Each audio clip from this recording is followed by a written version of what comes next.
What's up? What's up? What's up? What's up? What's up? What's up? How are y'all doing today, y'all? Y'all already know what day it is. It is Friday. Woo, man. I hope y'all had a good week. There is a lot of stuff that has gone down. I am coming fresh off of a wonderful weekend with Mrs. E-Man. As y'all know, it was her birthday weekend. By the way, she says thank you very much to all of you that have, just wished her well and, sent a little something to her. So she definitely says a huge thank you for that. I gotta say, very soon I will do my best to share with y'all what I did for her. I surprised her. I surprised her bad. I'll just say this, she fell out. Like she literally fell out just from the shock. So luckily I do have some footage of that. I'm gonna try and get that up for y'all. Either if I can't do it tonight, I'll probably try and get it by tomorrow. But yeah, that is gonna be funny. It's gonna be good, exciting. Y'all gonna have a good time with it too. So it is definitely gonna be worth something to check out. But yeah, so that was the weekend for me last weekend. But man, I gotta say, I'm so happy to talk to y'all because so much news has happened. Oh my gosh, so many things, just so many things.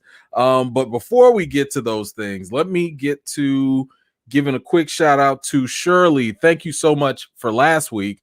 Because I didn't get a chance to thank you at that point for the $5 Cash App. And Justin, thank you so much for the $10 Cash App. I really appreciate you, and I didn't want to leave you guys out there hanging. Let's see, who do we have? Who do we have? Because we got to go shout everybody out. Let's see who we got in the building. Screaming Monkey, what's going on? Good day, all. Let's see who we got. Oh, come on now. Y'all know it's Miss Harper. She ain't first, but she's second, and that's okay too. How you doing, Miss Harper? Good to see you, ma'am. Lovely, lovely, lovely. All right, now who else we got? Shaw's in the house. Thank you so much. Let's see. We got a good crowd today. Okay, let me see. Let me try and get everybody. Joy Gillian's in the house. What's going on? My man John Robertson is in the house. What's going on, brother? Let's see. Tasha's here. What is up? All the vet. Come on, Mod Squad. Rim 17's in the house. Let's see. Didier's in here. What's going on? Let's see. The Tunist. What is up? What is up? Let me see. Who else? Who else? Queen B is in the building. Lovely, lovely, lovely. Thank you so much for showing up tonight. Jillian Oakley is here. Thank you so much. I love it when the vets are in the building. Cynthia's here. Thank you so much. The real Django. What's going on, brother? Diane, what is going on? Hello, hello. Good to see those vets. Latrice is here. Hello, good to see you as well. Who else is here? Aliana, what is up? What is up? T Cox, what's up? How are you? Let's see. I'm trying to go through them. Let me see who else is. I saw somebody else here. Leica's here. What is up? Hello, hello. Lonnie is here. Hello, Nia. What is up? I thought we was gonna miss you, but I'm glad you made it. Let's see. Chill Spot, what's up? Hello, hello. Shayla Soul, what is up? I feel like R&B music should just be playing every time you just comment. I don't know. I love the name Shayla Soul. It's just, I love it. My man, Coop the Bully. What's going on, brother? Let's see who else we got. Oh, yes, Rhonda's in the house. What's going on, Rhonda? How are you? Let's see, Miss Nads 22. Hello, hello. Oh, yes, my man Nelson's in the building. Yes. Oh, and of course, my brother from another. Let's go. Derek Gaines in the building. Of course, top supporter of the channel. Thank you, brother, for showing up. Let's see. Chuck is in the building. Good to see you. Let's see. Kano, what is up, Kano? How are you? Connoisseurs is in that building. What's going on? Marcy's here. Jan, I'm gonna try and go quick. Jan is here. Nicole is here. My man Jay is in the building. Aleve is here. D Steels, what's going on? With a soldier. Dorian, IMAX, the vet. Kristen's in the building. Oh my gosh, my man, Angel Gonzalez. Okay, everybody's in the everybody. The Trey Max show. Let's go, Rebecca. Woo, that makes me feel so good. Wait. My man Brandon K. Avery's in here too. What's going on, brother? Yes, okay. Woo, man, I've been getting excited with all these people coming back. Oh, come on now. Johnny's in the building too. What's going on? Woo! Yes. And my man, Buzz703, thank you so much, brother, for the contribution. Way to kick it off. You know I appreciate you, man, all day. Thank you so much. Puma Lee, what's up? What's up? Let's see. What's up, E-Man? I'm back from Disney. The TVA shift was the shirt was a hit. Everyone loved it. Freaky Fridays. Let's go. Let's go. Yes. Thank you so much, Puma, for purchasing that TVA shirt. For those of y'all wondering, I usually put the t-shirts and stuff on the bottom of my videos. You could go there, get that, support Black business, because that's what the TVA is. Let's see. Okay. Excuse me. So let's get to some of these topics here. Because there's gonna be some things to talk about. Yeah, there's gonna be some things to talk about. We got to talk about a couple things. So yeah, y'all have told me about this show. I've heard a lot about it, but dang, after one season, why The Last Man, based off of the comic, is canceled already after just one season? Oh my goodness. So the producer, I believe, or the showrunner, Eliza Clark, had said, we learned that we will not be moving forward with FX on Hulu for season 2 of Why the Last Man. I have never in my life been more committed to a story, and there's so much more left to tell. Why the Last Man is about gender and about about how oppressive systems inform identity. We had a gender diverse team of brilliant artists led by women at almost every corner of production: producers, writers, directors, cinematographers. Blah, blah, blah, blah. Okay, we don't want it to end. You know what? That's fine. I get it. But yeah, apparently the show is canceled. Man, I don't know. Have any of y'all been like watching it, keeping up with it? If you have, like, let me know like what you thought about it. Because I always get nervous about jumping into shows immediately, right? Because a lot of times I have a fear of commitment when it comes to a lot of TV shows. If I end up watching it and let's just say it gets canceled, I feel like I'm left. And you know what scarred me? What scarred me, and this is why I ended up like this, was the 4400. If y'all have ever seen the 4400 back in on USA, it was on USA on cable. The 4400 was so good. And Heroes on NBC. That show was on fire for the first 2 seasons. Oh my God. When I tell you I was committed, I was watching them shows every single time. And then the writer's strike happened and the shows just tanked. Ever since then, I was just like, man, I need to kind of wait and see if the show is going to last for a little bit before I jump in there, because I don't want that heartbreak again. You know what I'm saying? Like, I was so hurt when 4400 was canceled. Oh, I was so hurt. So yeah, I don't know. I heard Why the Last Man is pretty good. But you know, I hear the comic is also really good. I have not read the comic. But I also read earlier that the showrunner or somebody, there's hopes that this might get picked up on HBO Max. So if you were a big fan of the show, it might not be the last thing, you know, ever for this show. But we'll just have to wait and see. Let's see who had a comment about this. I think I saw somebody. Yes. Wait. Where is it? Hold on. There we go. My man Buzz. Let's see. Why the Last Man is awesome as well as LeBron. Oh, okay. All right. Cool. So yeah, I mean, it looks like I'm looking at some of these. It looks like those of y'all that have seen it have enjoyed it. Except for my man Derek. It was awful. Dang. Okay. Well, look, hey, somebody said it was awesome. Somebody said it was awful. That's how opinions go, I guess. Oh man. All right. Well, hey, if y'all enjoyed it, you know, there's probably hope it'll come back. If you didn't enjoy it, like my man Derek, it's gone now. So there it goes. Oh boy. Oh man. All right. I think I'm in trouble here. Hold on. Let me get this here. Let's see. She Who Remains. My girl Jackie. What's going on? 3 p.m. Seriously, fam? Oh, Forget E-Man After Dark. You did E-Man Before Dismissal, E-Man During Lunch Break, E-Man Goes Rogue, E-Man is 8 p.m. somewhere. I knew I was gonna catch some flack. I know. Listen. I already explained myself in the last video. I apologized ahead of time. You know, it was early video or no video, so I had to do something for the people one way or another. But of course, you know, even if I go early and y'all catch it later, shout out to the replay gang out there for sure. Let's see. All right, so let's get on to the next topic. We're gonna go to through like some of the quick ones. And we'll get to the meatier topics in just a minute. Let's see. So, y'all, did y'all hear Mel Gibson is back again? Like, he's back again. But this time he's gonna join the cast of the John Wick prequel limited series, The Continental. Wow. You know, I thought he was canceled. I guess he uncanceled himself. I mean, you know, this man went through the gauntlet, right? Like he was out there doing the anti-Semitic stuff. He was out there just for real, going out there, wilding out. And he still was like making movies though.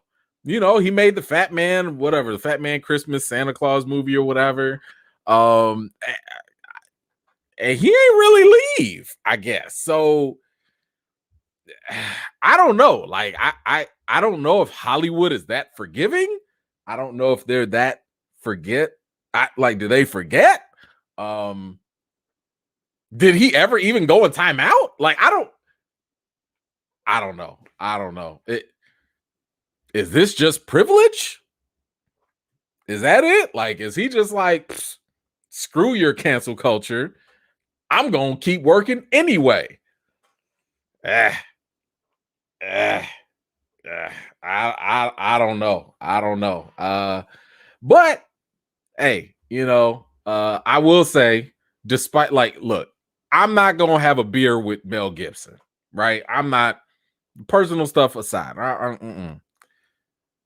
I will not deny the fact that he is still a good actor. I mean, the man was a bona fide star, especially in the 90s. So I can't say that his work is going to be all that bad. Now, whether he's going to add something of value to this John Wick prequel, I don't know. Let me see. What is the sequel? Let's see. What does this say? They don't really know about his involvement. All they know is that his character is going to be a person named Cormac. But the whole story in this John Wick prequel is going to be a younger version of Winston Scott. That was the guy that was played by Ian McShane, and how he started the Continental and John Wick. So that's, I don't know. I'm guessing Mel is going to play some sort of supporting character. I don't know. We'll have to see. But let me know, how are you feeling about Mel Gibson coming back? Not only is he coming back, but yeah, I mean, can I say he's coming back? He ain't never really left. I don't know. Better question. Does this turn you off from the Continental, from watching it, or are you open to watching it? Did it never bother you? Maybe anti-Semitism isn't that offensive to certain people. And I don't know, because apparently in society it's levels, you know, anti-Semitism. No, what is it? Racism, anti-Semitism, then other, you know, phobias and stuff. I don't know. It's a weird world that we live in now. I don't know. Let's see. Oh, hold on now. What up, Toots? How you doing, boo thing? Yeah, I saw what you wore outside the house today. I just want to let you know I'm putting you on notice that I noticed. Okay, I'm just saying. What up, girl? Thank you, dear. I appreciate you for that super sticker. All right. Let's get to it. Let's see what's up. Let's see. My homegirl Bethany says, I don't care. I'm in it for the story. Okay, all right, that's fair. All right. SJ Evans, what's going on, Vet Mod Squad? I don't like the guy. Okay, hey, I understand. I understand. Nelson's got some amnesia. He don't remember who Mel Gibson is. Wilbur could care less. Okay, all right. Yeah, hey, Corey, I'm right there with you. I'm just ready for the next John Wick. To be honest, I don't really know if I'm really all that confident in the TV series. If it's maybe like 8 episodes and that's it, because they did say it was a limited series, maybe. But if they trying to stretch this thing and all, I don't know. Let's see. T Cox is in for it. You'll watch it anyway. All right, cool. Let's see. Let me see. My girl Kristen, what you say here? As a member of them Jews, I think he is his words you don't like, which is annoying because he is a good actor. You know what? I understand that. Like it's such a weird situation when you have someone super talented, but personally they suck, right? Or they're offensive, or they're just like not matching up to what their talent portrays them to be. It is terrible. I understand. Trust me, I'm with you on that. Let's go, Kano. What you got? I don't know about the anti-Semitic hoopla, but it gives me real Expendable 3 vibes. Yeah, okay. All right. Yeah, I can see that. I can see that. Yes, I'm with you on that. Let's see. Dorian, let's go. I think it matters whether people apologize and stop doing what they did and try to do better or double down. I think it absolutely matters. But the real question is, like, that matters for what? That matters maybe to appease emotional stuff from us, the audience, but I don't recall, and I could be wrong, I don't recall Mel Gibson going on an apology tour or anything like that. Maybe he did. So if he did, I will stand corrected. But I think, like, at this point, ain't nothing stopping him. Like, he's like, yo, I'm gonna direct this movie, and this train gonna keep going. I'm gonna star in this show, and y'all gonna watch it. I don't know. We'll see how long that lasts. But thank you so much, Dorian. I appreciate you. My man Derek, let's go. He's responsible for Apocalypto. I loved it. Yeah. Hey, Apocalypto was great. Like I said, I don't think anyone's questioning his talent. Apocalypto was great. I loved the Passion of the Christ. He's talented. The man is talented. He can act. He can direct. There's no question about it. I don't know. I guess you can just get away with drunken rants and anti-Semitic stuff, and you can still keep working. I guess. I don't know. I don't know what lesson there is to be learned from this. I don't know. But anyway, let's see what else we got. What else do we have here? I did have something else. Oh, okay. Little fun thing. So just so y'all know, in case you didn't know, for a long time now, there has been a Margot Robbie, because she's starting to become a producer now. She wanted to do a Barbie movie for the longest, and she's gonna star as Barbie, right? And that's fine with me. I mean, she looks like Barbie. She's like a very nice looking lady. Okay. But now it seems as though they have finally found her Ken. Yeah, okay. Ryan Gosling is in talks to play Ken opposite Margot Robbie in this WB movie. And I think they're also doing it with Mattel. So listen, I just got a question for y'all. I'm just curious, because I don't understand why Hollywood is so enamored with Ryan Gosling. Like, Margot Robbie, if you tell me Margot Robbie is gonna be Barbie, I'm like, cool, I'm not blinking. But you tell me Ryan Gosling is gonna be Ken, I mean, does that work? Y'all tell me. I'm just saying he wouldn't have been the first on my list. I'm just saying, he's not the first on my list. But for some reason, Hollywood, I swear, feels like Ryan Gosling is like the golden child. And I'm not trying to shade the man. I'm just saying I don't see what Hollywood sees. That's all. I don't know. But that could just be me. Maybe y'all see it and I'm just blind. I don't know. Oh, okay. See, now this would work. If you were to tell me, thank you, Kristen. If you were to tell me that Chris Evans was Kent, fine. Okay.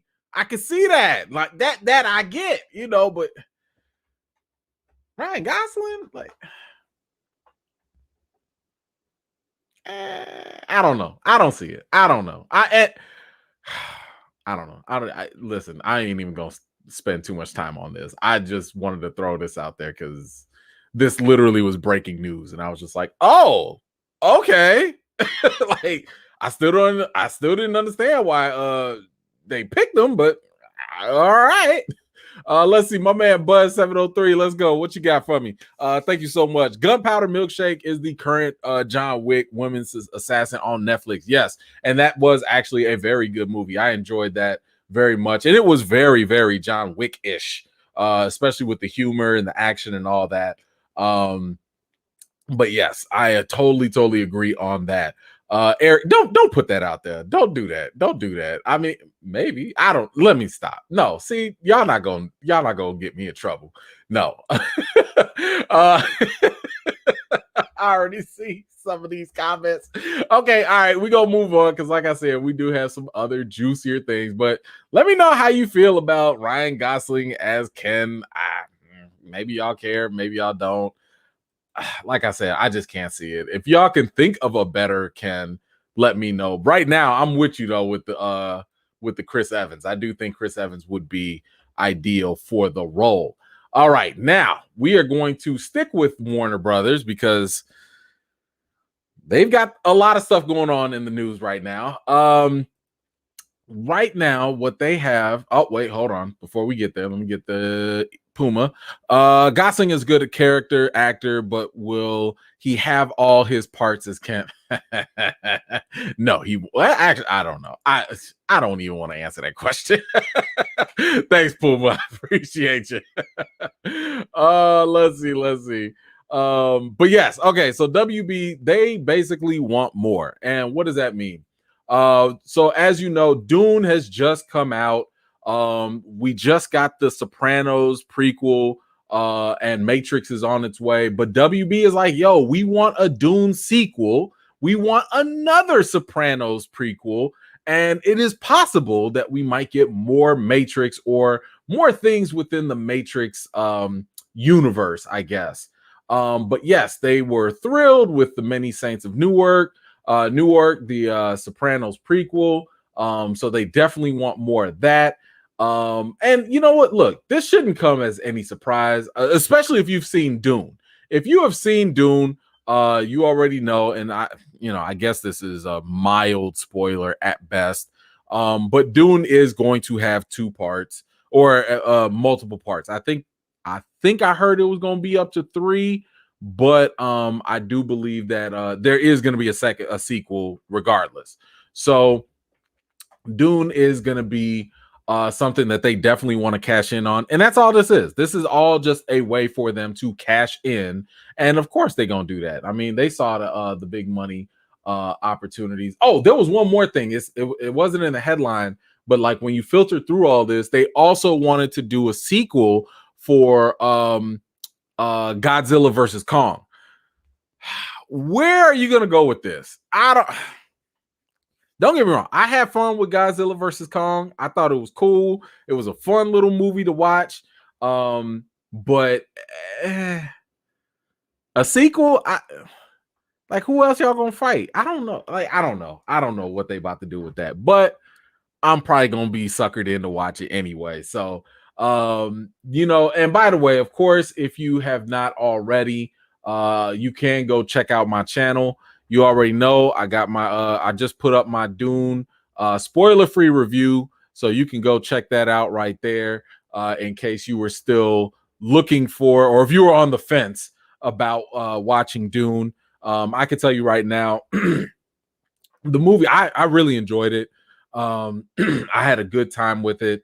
I personally would recommend watching it on the biggest screen that you can, just because it's made to be seen on the big screen. Like everything ain't made for the big screen. Like some movies you can watch at home, you can watch on your little TV and it'd be fine. But if you got, I mean, look, if you got good surround sound, you got a big old 70, 80-inch TV, whatever. If you got the media entertainment room set up, by all means, do your thing. But if you can, and if you feel comfortable, I would recommend watching Dune in the theaters. It is top notch visually at that. And I also mentioned in my review, just be prepared. It is 3 hours long. So it's 3 hours. It's a lot of sci-fi exposition. Some parts can be a little slow for some people. So, just kind of be aware of that. But overall, in my opinion, it was a good movie and worth seeing. Let me see. Let me grab these comments before we move on. Let's see. My man Mike, what's going on? Ain't the actual doll taller than him? Oh man, come on, man. Don't clown it. He might. I don't know how tall Ken is supposed to be, but I don't know. But thank you so much, Mike. I appreciate your support. Derek, what's going on? Let's go. Dune is so boring to me. The effects are good. Love to see the actors I like in it, but snore me to sleep. And that's the thing. That's what I tried to warn people about, was that it's not going to be for everybody.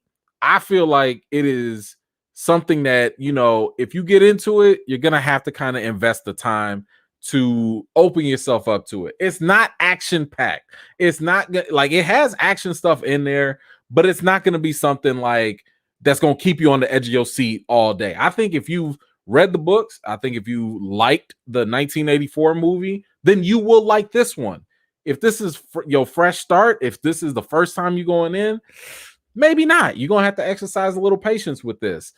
Because it's doing a lot of world building and it's just throwing you smack dab in the middle of all of that. So I totally understand where you're coming from, Derek. I really do. Thank you so much, brother, for the contribution. Speaking of Dune, now y'all know I talk about this way too many times, and they just keep on proving me right. Well, Dune leaked. A high quality streaming copy of Dune basically hit the piracy websites just days before the American release. Oh my goodness. So yeah, this is what I warn people about. This is why I told folks the dual model release was never a good idea. I mean, it was good to get subscribers, but it was terrible for the movies. I mean, the bootleggers was licking their chops. They was rubbing their hands like Birdman, like, oh, yes, drop that because we about to run with it. And what did they do? There's nothing more appetizing for a bootlegger than a clear copy of stuff. Because according to what I heard, I don't know about this firsthand. I don't know nothing about this. But from what I've heard, when you have the shaky cam version of a bootleg and stuff, like, people don't care about that, but if you can get a clear copy, that's a game changer. So all this does, Coop, I don't know nothing. I don't know nothing. I'm just reporting from other people. That's just what I heard. But what happened was, see, y'all making me lose my train of thought. But this can't bear well for Dune's box office success. It can't. You can't go having a movie so beautiful with this amazing cast. People gonna say, first of all, you already got it going on HBO, right? It's already going on HBO Max at the same time. But now, even the people that don't have HBO Max might go bootleg it. How is this a good business strategy? Oh my gosh. I don't know how these WB execs, I don't know how they wouldn't be me losing all that money. Just saying, it would not be me.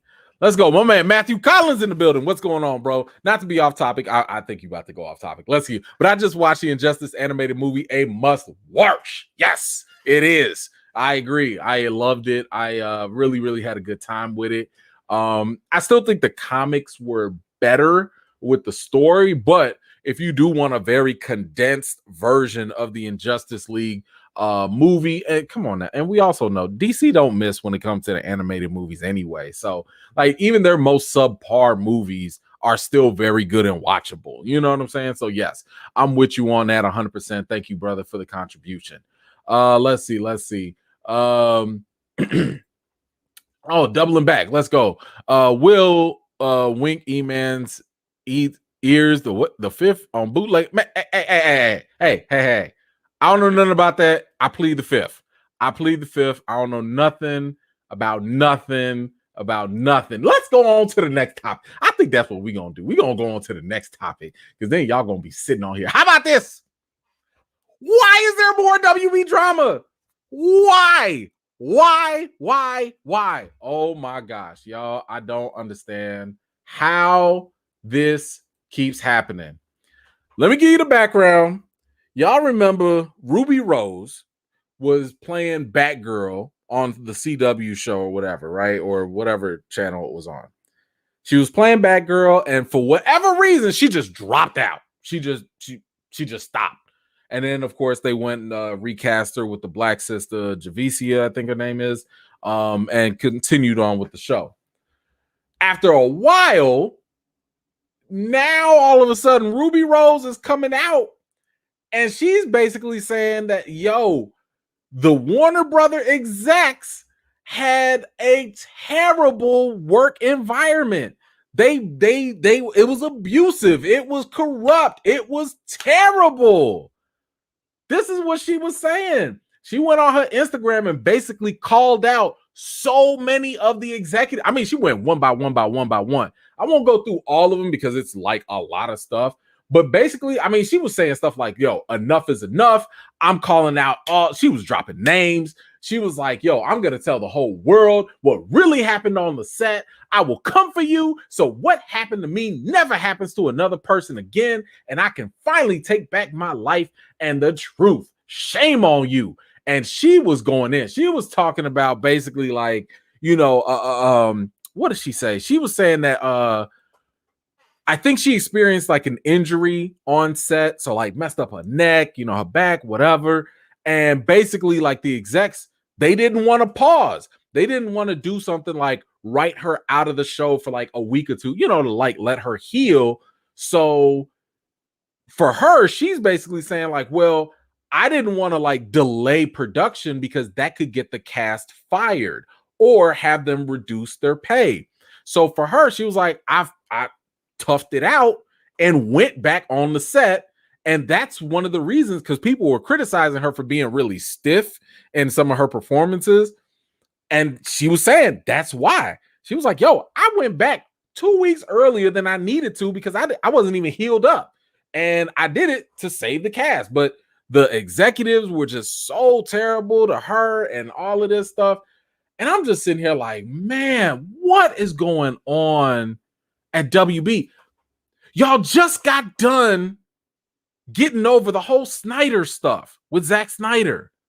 And y'all still, even after the initial Snyder stuff, y'all changed up the execs and all that. And then even after that, you still had issues with him.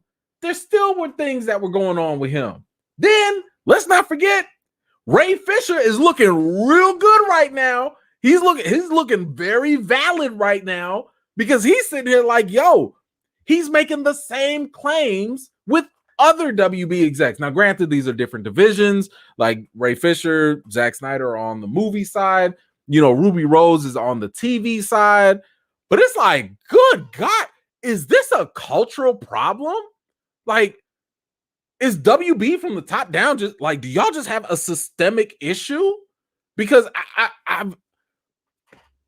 I don't recall hearing other studios going through this many issues on set. Even the Disney drama with ScarJo and all that. I mean, that was after. That was money contract, blah, blah, blah. Talk. That stuff happened all the time. But this, on set in multiple different productions with different people. Oh, that's nasty. And here's the other thing. WB clap back. WB clap back. Let's see what they said. Despite the revisionist history, they said you done made up history. Despite the revisionist history that Ruby Rose is now sharing online, aimed at the producers, the cast and crew, the network, and the studio, the truth is that WB or Warner Brothers Television had decided not to exercise its option to engage Ruby for season 2 of Batwoman based on multiple complaints about workplace behavior that were extensively reviewed and handled privately out of respect for all concerned. Ooh. These corporate clackbacks, man. Y'all remember when Disney came at ScarJo, right? You know, when they was telling ScarJo that she don't care about the pandemic and she don't care about the kids. She don't care about nobody, but she just want her money and all that. Y'all remember when Disney clapped back? They done told her that she changed revisionist history. They said you remember wrong.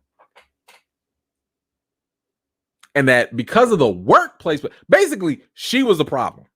And if it wasn't her, it was because she complained too much and they just fired her. That's all. You didn't leave. You didn't quit. We fired you. We just didn't renew your contract. Oh, it's so ugly in the streets in WB. I don't like it. That's just so messy. Why y'all so messy? I don't understand it. Oh, my goodness. My goodness. All right, let's get to some comments here. Let me know how you're feeling about this. Do you believe Ruby? Do you believe WB? Do y'all even watch Batwoman? Like, I'm gonna be honest, I watched like 3 episodes and I was done.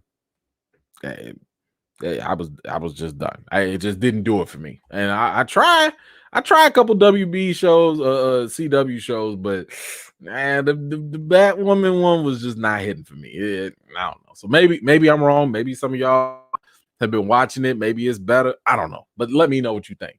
Let me get this comment here. Let's see. Frigga's belt. What's going on, girl? Hey, man, Ken's a gigolo. Oh, Jesus. He's got 2 outfits, board shorts and the tux. That's why I never let my Barbie date him. He scams on elderly widows and lounges on Barbie's couch. He's a bum. Oh, thank you so much. It's so funny because I'm just thinking about how my daughters, they would watch, I forget what channel. I don't know if it's on Netflix or Disney. I don't know what it's on, but there's like a Barbie cartoon show or whatever, and they be watching it. So I just thought this whole story was funny to me, but that is hilarious. Thank you so much. Okay, Matthew. All right, there we go. Thank you so much, man. Let's see. I meant to say wink, wink. E-Man, please the 5th about bootleg. Okay, yes, we do. Yes, I do. P.S. Can we go one day without CW drama? I mean, something. I mean, for real, right? Like, I don't understand why this is constantly a thing. Like, y'all literally shifted all these execs and I don't know. I'm you know me. I'm just reporting the news. But like, man, this some of these studios out here, they just be out here reckless, man. Woo! Man, I just don't understand. Like, y'all just be putting y'all dirty laundry all out in the streets. Let's go. Puma Lee. I watched Batwoman and Ruby is right. They did the same to Scarlet too. What WB is suspect with talent. Okay. All right. Okay. All right. We'll go with that. Thank you, Puma. I appreciate you. Yeah, man. Let's see. Oh, hold on. I almost missed somebody. Let me make sure. Okay. Wait. Okay. Got that. I want to make sure I didn't skip over. Okay, my man Buzz. Let's see. Eartha Kitt was my favorite Catwoman in the Batman TV series in the early 60s or in the 60s. Hey, Eartha Kitt was a bad woman. Bad woman. She set the standard right there. Now, if we talking about favorite Catwoman, I mean, I grew up on Michelle Pfeiffer. That was early adolescence me. You know, little E-Man was like, on the screen every time she came on. I didn't know what to do with her. I didn't know what that leather meant, but I just knew I liked it. I just knew I liked it. That's all I knew. But yeah, Michelle Pfeiffer was there for me. But I ain't gonna knock nobody that feel different. All right. Thank you so much. Eartha Kitt was a bad woman, though. She was a bad woman. Let's see. Puma, let's go. Emergency chatted about it. The WB timeliness doesn't match up with Ruby's timeline. Oh, okay. Of true events. Check it out. WB needs a SmackDown. Interesting. I'm gonna have to go check out. I'm assuming you're talking about Emergency Awesome. But I'm gonna have to go check that out and see. I mean, this was just a story. I don't even like to follow it, but it's like when they keep on, updating it and it keeps on hitting the headlines, I'm like, all right, we at least got to address it. But yeah, I'll definitely go look into that and see how that ended up working out and what the case is. Let's see. Let's see, Kevin, what you have here? How do you feel about shows that have a great cast in season 1 and nobody is in season 2, like Castle Rock and True Detective? You know what? It's disappointing when that happens because, like, I like True Detective. I haven't watched Castle Rock, but it's disappointing. It's kind of like, man, can't you keep that same energy for like the rest of the shows? And True Detective, it just kind of went down for me, downhill. But I don't know. Maybe I'll give it another shot and see, but it just lost my interest after the second season. But thank you so much for that comment. Let's go, Derek. Let's go. The frog hopping Matt, the W3 Bron. Yeah, I know, right? I know. Yeah, they definitely feeling some type of way. But hey, it is what it is. All right, let's get to some more positive news. No. Let's no, I'm straight. Listen, me and Hallie used to go steady back in the day. Now she was a poster, but listen, we used to go steady back in the day. But I'm straight on the rest of that. Nah, I'm straight. I had the poster. and the James Bond poster too. That was a good one. And the other poster from the other movie. Yeah. So anyway, let me move on. Let's get to some good news. We got some Star Wars updates, or an update for Star Wars. So y'all know the Ahsoka series is coming out. This is going to be with Rosario Dawson. She is gonna play Ahsoka, thanks to all the fan casting and everything. If you haven't watched The Mandalorian, you need to hurry up and watch it. But yes, The Mandalorian introduced Ahsoka, and it was announced that she was going to have her own series. Now, before you even like get on this Ahsoka series, you need to go, and I'm gonna say this every time. If y'all are not watching Star Wars, the Clone Wars, the animated series, give up on Star Wars. Don't just throw all of Star Wars away if you are not watching the animated Star Wars, the Clone Wars animated series on Disney Plus. Throw the whole franchise out, because what that animated series did was give a life, like just an electrical boost. Like, it gave the whole franchise life for me. And it introduced you to Ahsoka. You see her where she's a Padawan all the way until she grows up. And by the time you see her in The Mandalorian, you're going to lose. It just makes it that much better. But not only that, the animated Clone Wars series also gave Anakin Skywalker, spoiler alert, Darth Vader, more character development. They fleshed out his character so much better in that whole series. Totally worth watching, by the way. And because of that, Ahsoka and Anakin, keep in mind, Anakin was her master. He trained her. Oh, that conflict. Oh, the battle that they had in the anime. Oh, it's so good. Oh, so with that said, this is breaking news, by the way. This just came out. This is fresh. It's fresh off the press. By the way, for some of y'all young kids, the presses were newspapers. Newspapers were old things we used to have and read before Facebook and social media. Fresh off the presses. Hayden Christensen is returning to Star Wars, the live action, to play Anakin Skywalker. I'm so pumped for this. He is going to come back and play the Darth Vader before Darth. Well, actually, I think he is going to be Darth Vader in this. But we don't know any plot details. We don't know what's going to happen. All we know is that he's coming back. That's all we know. And all I know and all I care about is that Dave Filoni will be involved. That's all I care about.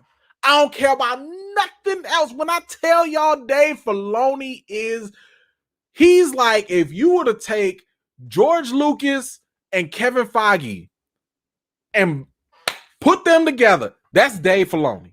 This man knows what he's doing. This man knows Star Wars probably better than you know your own kids. Like this is gonna be great.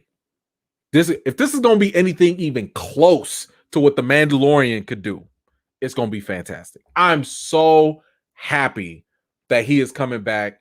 Because listen, when I tell you this, they about to do something with this. I'm excited about this. And like I said, the only reason I'm excited is because I saw Star Wars, the Clone Wars, the animated series. That's it.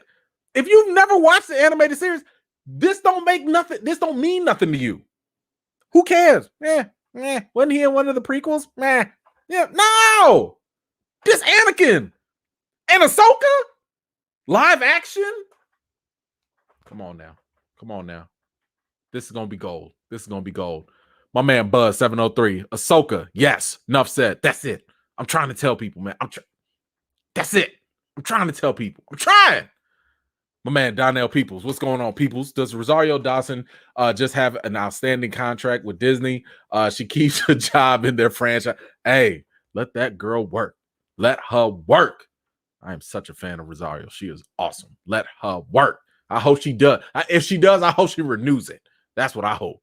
Let's go, my man Derek Gaines. It would be nice to have her fight Vader like in the Star Wars Rebels. Oh, by the way, Rebels, you also got to go watch that. Once you watch the animated Clone Wars, you go watch Rebels. Don't worry about if it feels kiddie. Don't worry about if it feels too young. It gets better.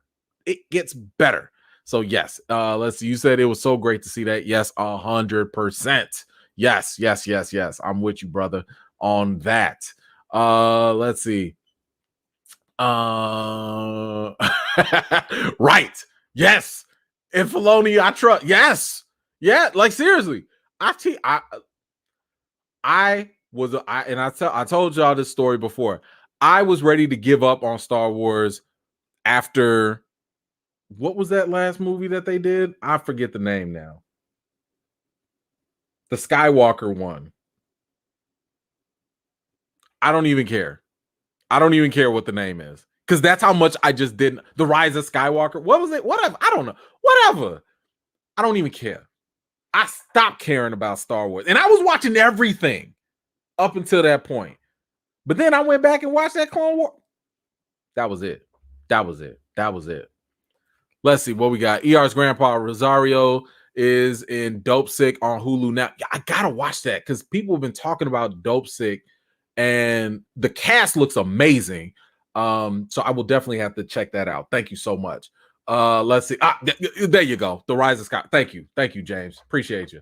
Yeah, I just God, man, that movie, man. When I tell you, it just kind of the excitement was here, and it was, didn't care for it. But anyway, okay, Chrissy, you say Dope Sick was excellent. Okay, look, listen, I just finished watching Evil.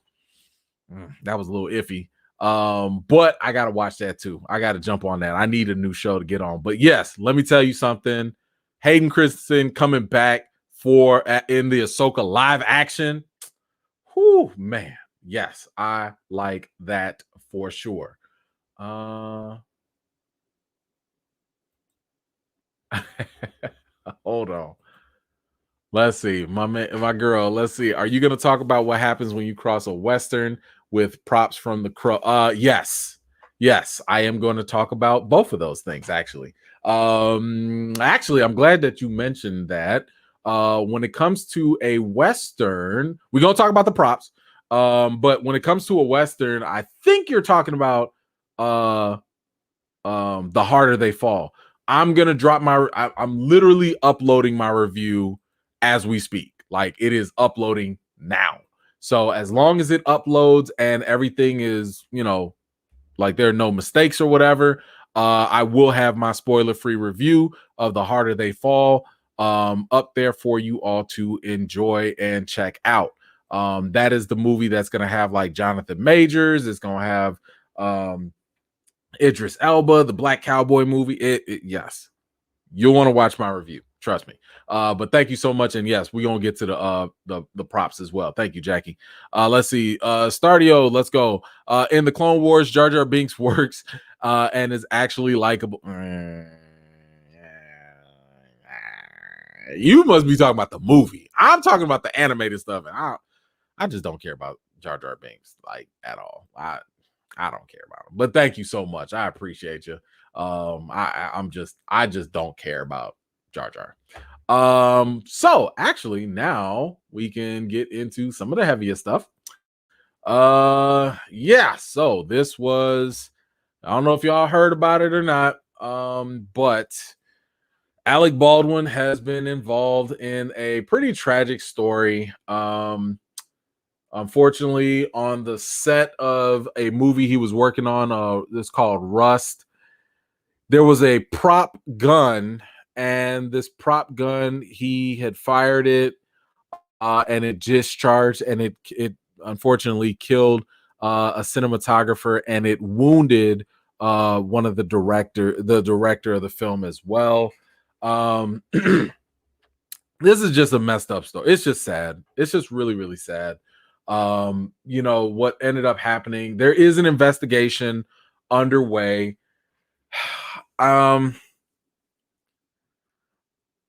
First and foremost, thoughts, prayers, positive vibes to the family of the loss of the one that lost people, and of the cinematographer, and of course we're hoping that the director pulls through.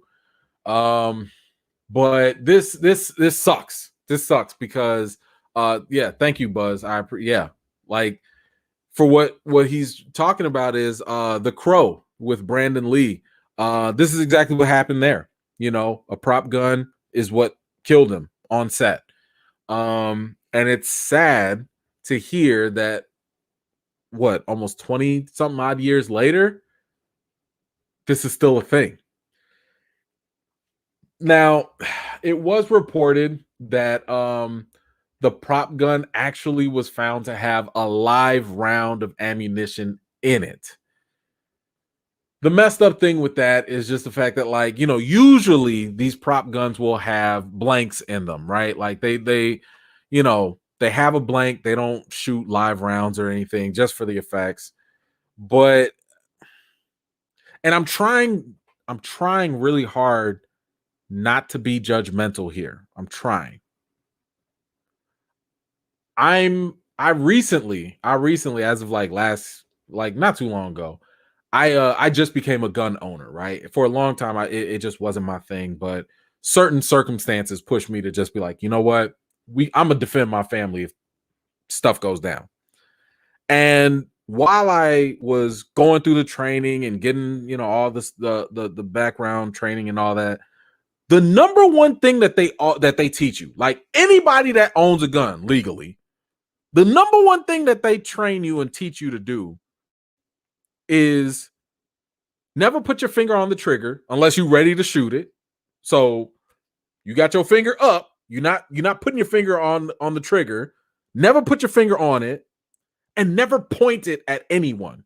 Even if you go to a store, a gun store, whatever, you don't point look at that. You don't do that.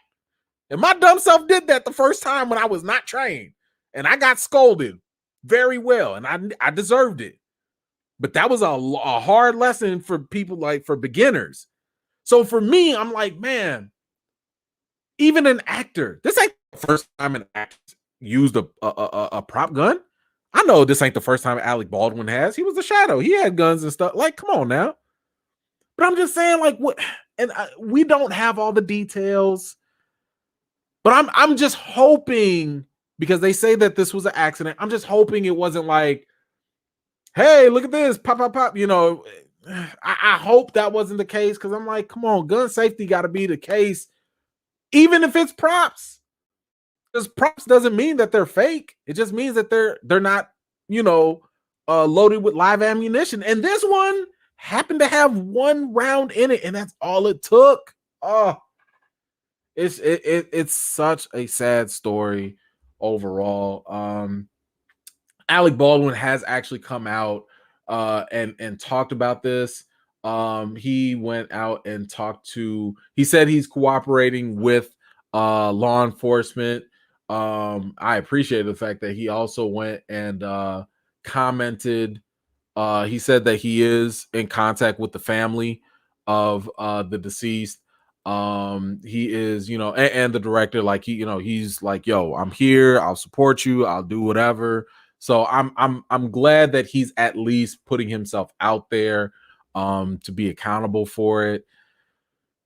I know some people, I saw some people online talking about, like, you know, man, he should get manslaughter, he should get for me, it's like, I don't know what the details are.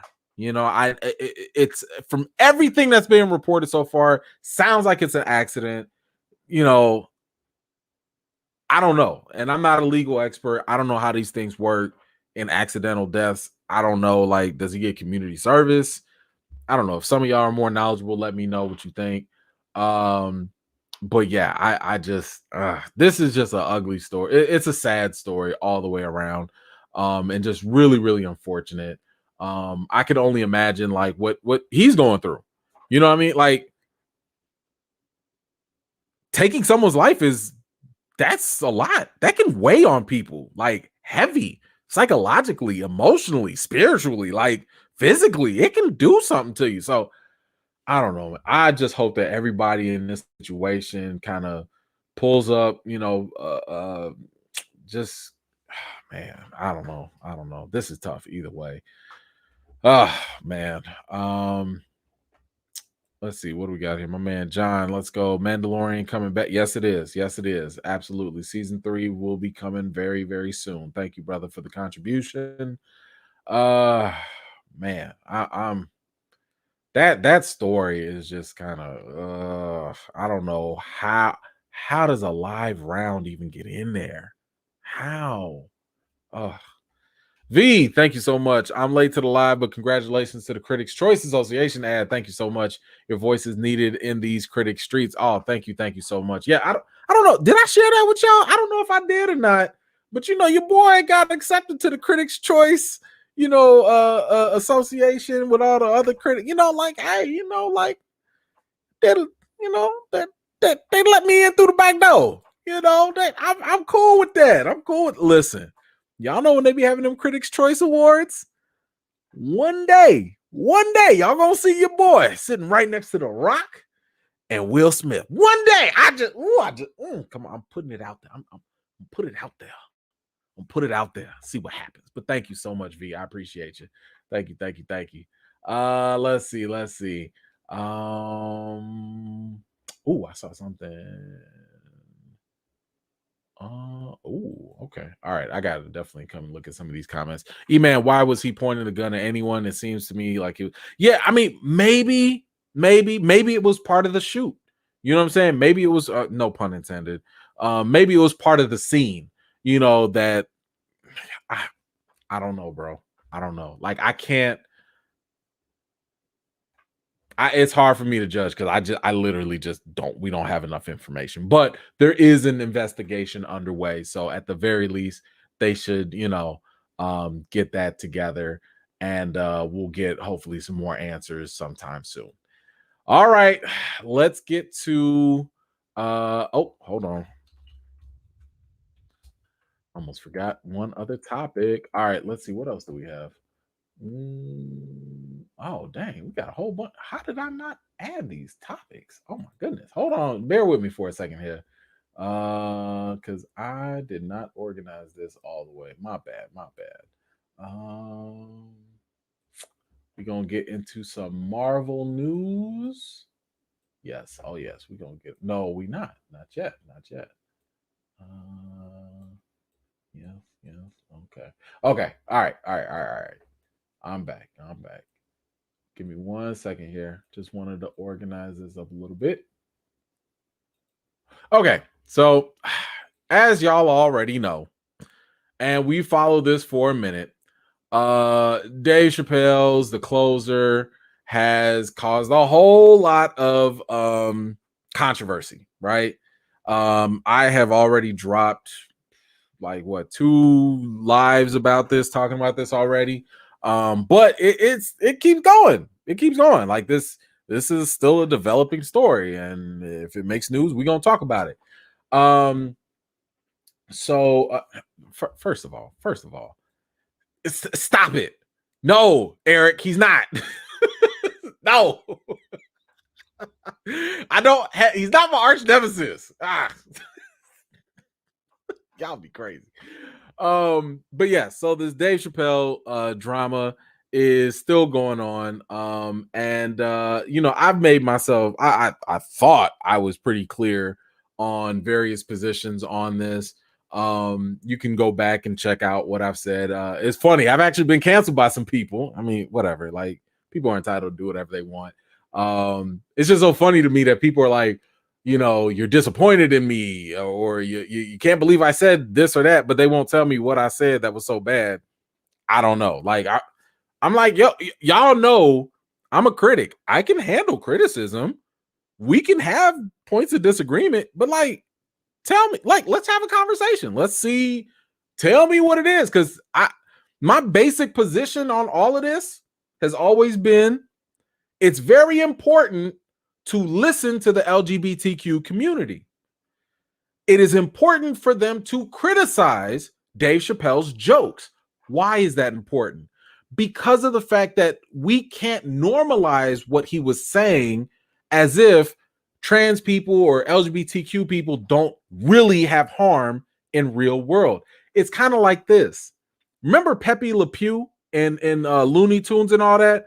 My man was a straight stalker and a raper. Like he was out there doing some sexual assault. He should have a whole Harvey Weinstein like rap sheet, okay, for Pepe Le Pew, allegedly for Harvey. Don't send no lawyers after me. But the reason why Pepe Le Pew was so problematic was because he never got held accountable for his actions. Y'all remember Johnny Bravo?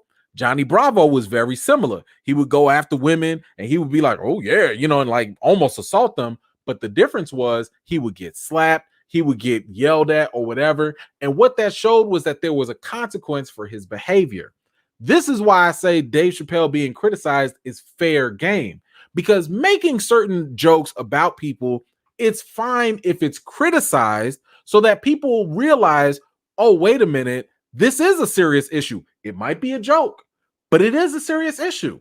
That's why they should be heard. That's why it's okay for them to criticize him, so people don't literally think it's okay to go get in fights with trans people or the LGBTQ community. That's the point of criticism, for awareness.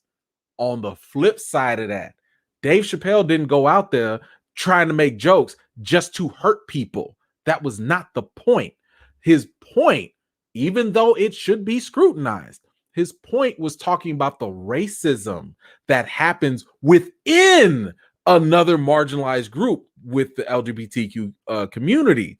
How they would, in his own example, how they would act white or adopt white supremacy ideology when it was convenient against black people.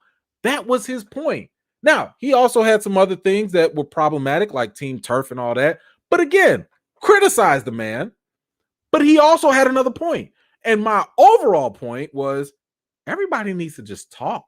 Everybody needs to have a conversation, because one person's view is not delegitimized just because you disagree with the other.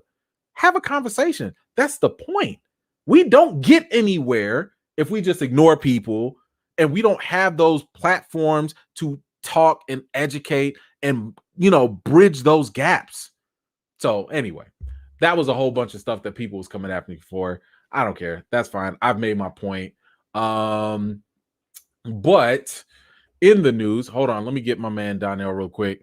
E-Man After Dark next week. That's the plan. We'll see what happens if there's anything juicy to talk about. But yes, that is the plan. Thank you so much. I'm gonna try and get these so they don't disappear.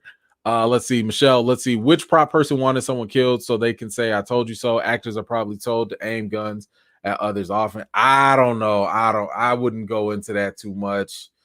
I'm going to lean more into this was an accident and leave it at that. But thank you so much, Michelle, for the support for the channel. Storm Shadow, thank you so much. My goodness. Sup, E-Man? Saw your IG post with the kid in his Black Panther costume with the date pushback. Do you think about hearing recast? We'll talk about that in just a moment. I'm going to try and I want to get through this topic first, but we will get to that. But thank you so much, Storm Shadow. And yes, I'll play all of that. That's definitely going to be a topic for us coming up very, very soon. But thank you so much. I appreciate you for the contribution. Let me grab these real quick. Let's see. But E-Man, if he made all his jokes about blacks, it would be okay. I just think that he brought up points that make people uncomfortable. Yes, I mean that can be argued. I mean, nobody was criticizing him when he was making black people look like crackheads, or when he was joking about slavery. I mean, when he was poking fun at white people, he was poking fun at them about white supremacy. Like that. Dave Chappelle does those things for a reason, for a larger conversation. Again, I don't think that means you shouldn't criticize him, but at the same time, I don't think you should disregard his message either. I think both things need to be heard. But thank you so much, Derek. Appreciate you. Let's go, Diane. Thank you so much. Dave is a habitual line stepper. Yeah. Sometimes his jokes do cross the line, but he should not be canceled. Yeah. I'm with you on that. And I think he knows that. But I don't think that he does it to harm people, but I'll get into that a little bit more. But thank you so much, Diane, for that generous contribution. I appreciate you so much. Mike, thank you so much. I think his overall point was that they are becoming the bullies that they hate. Well, I mean, some people might take it that way. But like I said, it's not like the harm that happens to them is not real either, and that's why I said it's not like they should be disregarded or that we should minimize the pain that they have gone through. But so actually to the news, recently there was a Netflix protest rally. It was a virtual walkout. The staffers at Netflix left the facility, did a protest basically because they disagreed with Netflix keeping the show on the platform. They wanted it to basically be taken down, but Netflix doubled down. I think we talked about this already as well. Netflix, the CEO was like, to put it plainly, he was like, yo, Dave make us too much money. He was like, yo, Dave, we know where it's at. But he also did not believe that Dave Chappelle's comedy would translate to real world harm. His example was it's the same way how violent video games did not increase violence or hate crimes or anything like that. That's what he was basing it off of. Now, speaking of the CEO, he also came out and said that he screwed up in his company memos. He screwed up. And I agree. He did screw up. Basically, let me see if he said, I can't see the exact quote. There's too much stuff on there. But what he ended up confessing to or conceding to was that he failed in his memo to all the employees and stuff. He failed to acknowledge their pain. He failed to acknowledge the fact that the employees weren't just like, protesting just because they didn't have nothing else better to do. You're talking about people that live these experiences. You're talking about trans people, LGBTQ people who suffered abuse and were triggered by those type of situations that Dave Chappelle casually joked about. And the CEO was basically saying that, like, yo, I should have acknowledged their pain first. Now, let me tell you something. That's corporate talk. you're right. You should have done that. Basically, you messed up on the PR side. Basically, you should have been like, hey, I hear you. I understand you. I feel your pain. I'm sorry you go through this or whatever. And then you go into whatever you're talking about. Basically, they have the right to protest. We're not going to take the show down. And then you leave it at that, if that's how you really feel. So he does admit that he screwed up on that. And then I'm like, my goodness, look, we just got done talking about WB, and now Netflix is starting to they like, yo, hold my beer. We trying to catch up. Netflix then fired the organizer of the walkout, who happens to be a trans employee. Whew, man, talk about just doubling down. So, according to these reports, and I haven't read the full interviews, but like the employee that got fired, at first it was being reported, and I don't like it when media does this. They twist things around.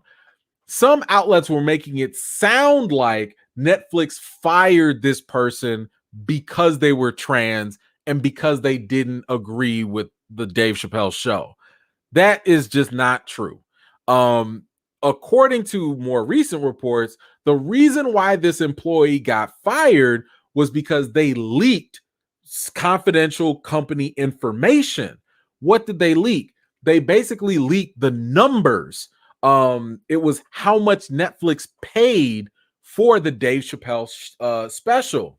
So I believe it was something around like 24 or 25 million dollars is what Netflix paid to get that special for Dave Chappelle.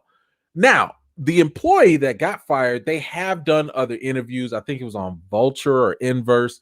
But what they ended up saying was like, yo, the point of what I was trying to do was, you have 25 million dollars. Instead of putting all that money into one special that they believe is harmful to the LGBTQ community, why not go put that towards a whole bunch of other LGBTQ positive shows instead?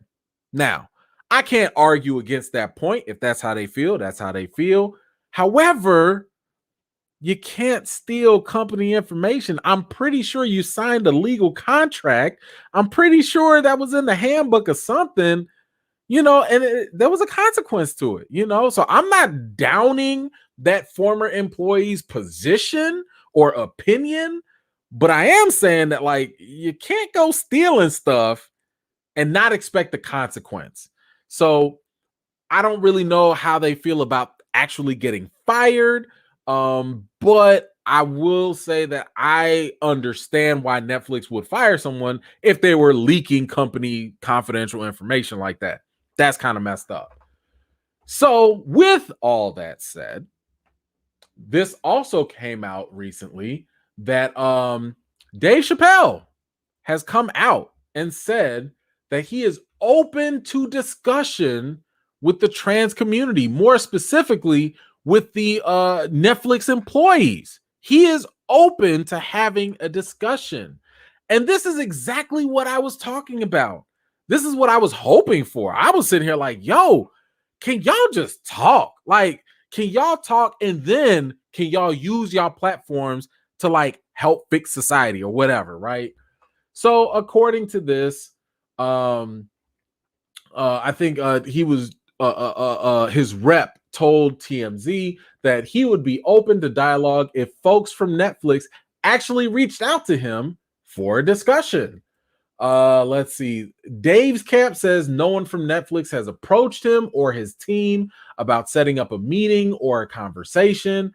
But according to the person that set up, that employee that set up the one that got fired and the one that set up the walkout, they said that never happened. They said that they did reach out to Dave's people and they invited, let's see, says that she invited Dave to come to the table to talk about the damage she and others believed he's inflicted on the LGBTQ community, but she said Dave chose not to show up. So that's what they're saying. It sounds like a lot of he said, she said type of stuff. personally, I'm kind of glad that both of these things are out in the media. I'm glad that it's being talked about, because when it becomes a he said, she said, it doesn't matter once it becomes out in the press. Because when it's out in the press and saying like, hey, they want to talk. Oh, hey, they want to talk. All right, now don't act like there's miscommunication. Make it work. Because both of y'all said y'all were willing to talk. Make it work now. There was a little update actually on this as well. I'm gonna get to y'all comments real soon. Hold on. Let's see. Dave Chappelle's reps. What did they say here? They said that Dave stands by his art.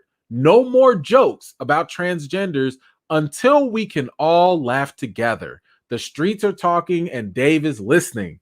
At some point, when everyone is open, I'm sure the communities will come together.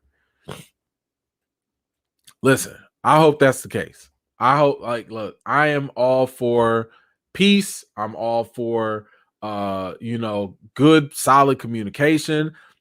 I hope they all work together. I hope we all can laugh together. I think that's kind of the goal, isn't it?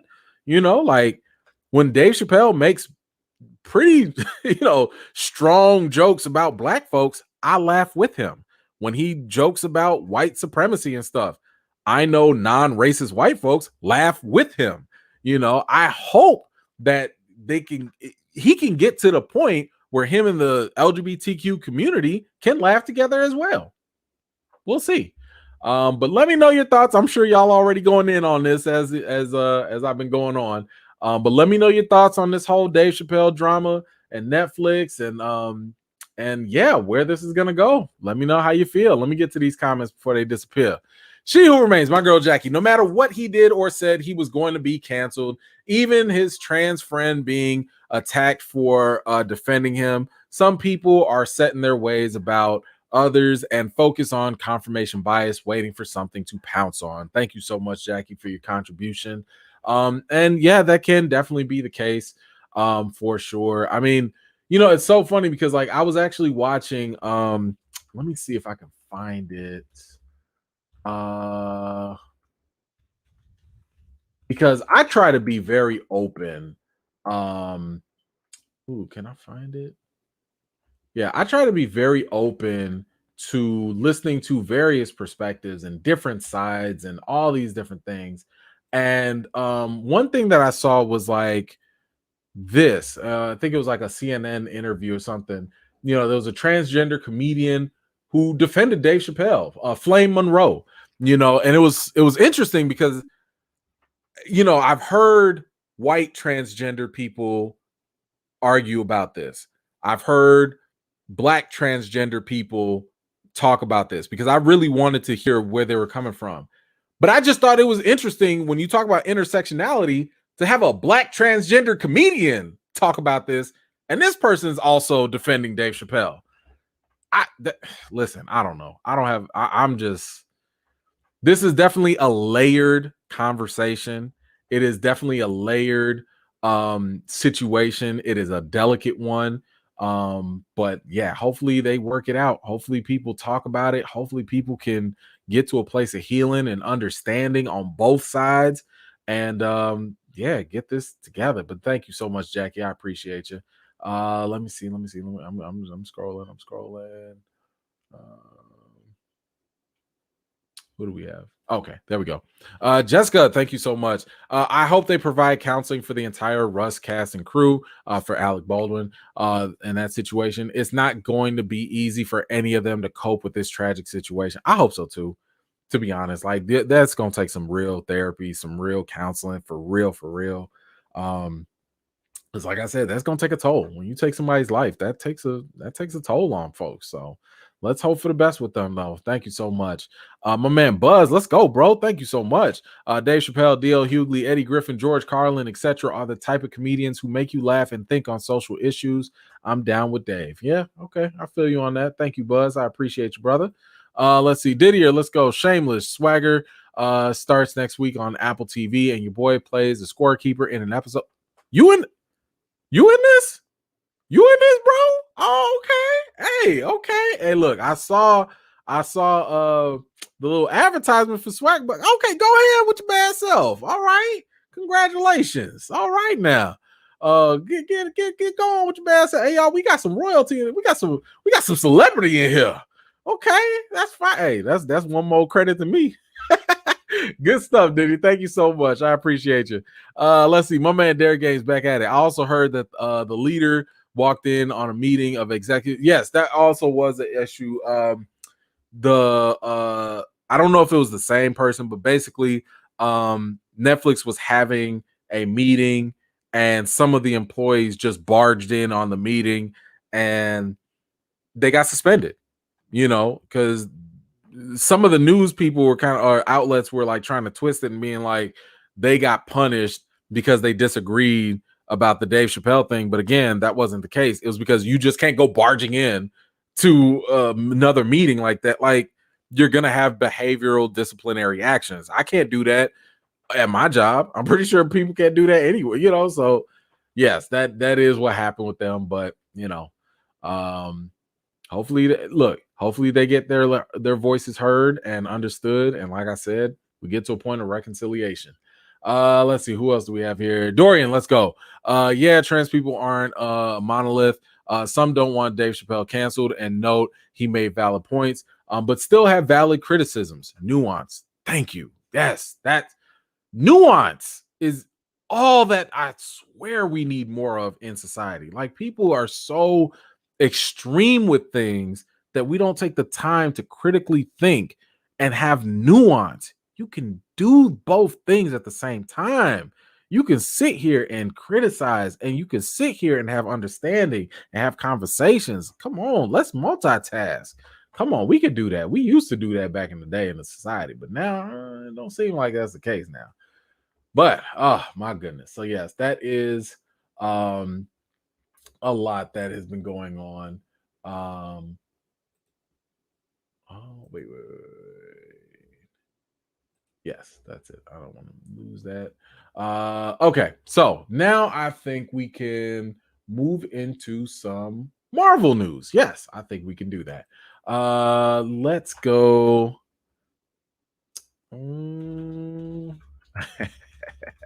I got to make these on the fly here. So I don't know if y'all heard this. This is a little fun. This is just a little fun. We're trying to go into a little fun territory here. So Marvel director Nia DaCosta, she was interviewed recently, and she has blamed y'all boy Captain America.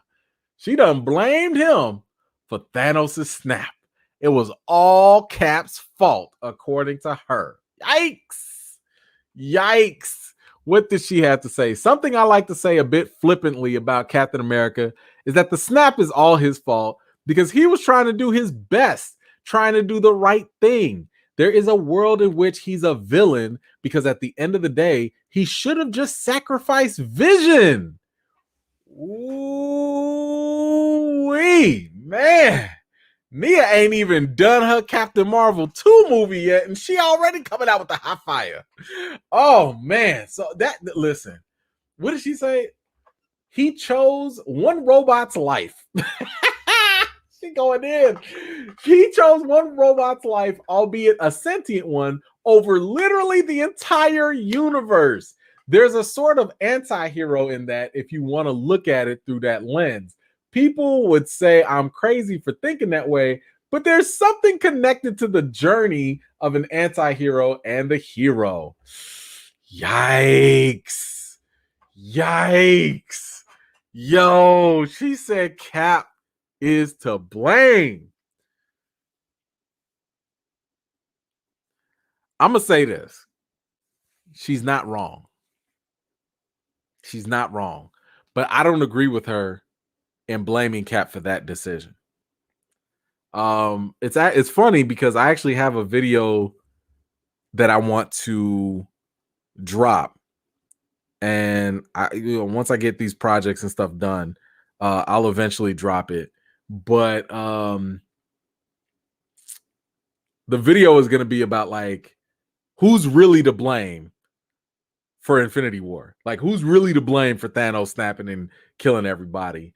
But I will say she's not wrong. Yeah, okay. Yeah, I don't want to give too much away. But I just thought this was fun. I thought this was kind of funny because, like, a lot of people be trying to let Cap get off scot-free. And I'm like, yo, Cap does not have his hands completely clean. Just saying. He's not the Boy Scout people want him to be. Cap has got some blood on his hands.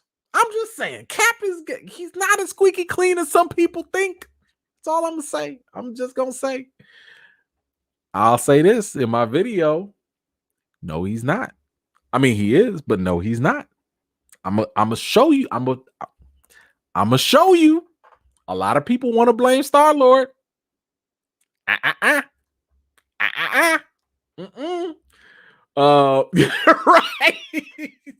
She's out of pocket, but she ain't lying. That's what I'm trying to say.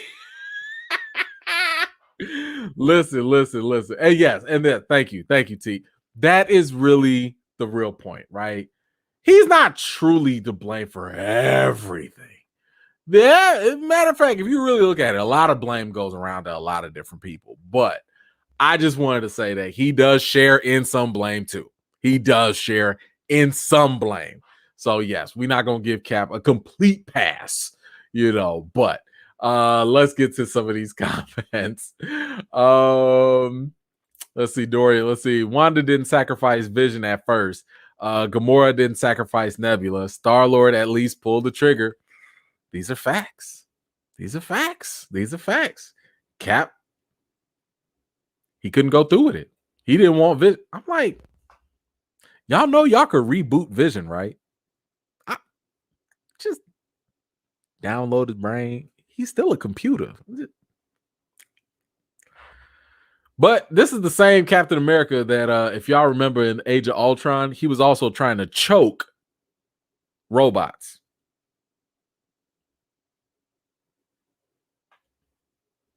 He was trying to choke them out. He was trying to choke out a robot. All right, Cap. You go do your thing, bro. You do your thing. Let's see what we got. Free his belt. Great. Now zombie Wanda's about to get set off. No, leave her alone. Actually, she gone now. Last time. Yeah, we saw what happened to her. Thank you so much. I appreciate you. What do we got? My man Angel. Hey fam, congrats on joining the League of Extraordinary Critics. Thank you so much. How do you feel about the new Hulk movie? Hey, we about to get to that in just a moment. That's coming right up. I'm gonna get to this comment and we going right there. Thank you so much, brother. I am Mr. Kennedy. Thank you so much, man. Scarlett would have put hands on everybody. It's not Cap's fault. Yeah, she would have, but she ended up making that nice little sacrifice. So there goes that. But yes, thanks to my man Angel, what he just brought up, y'all. It has been a long time coming,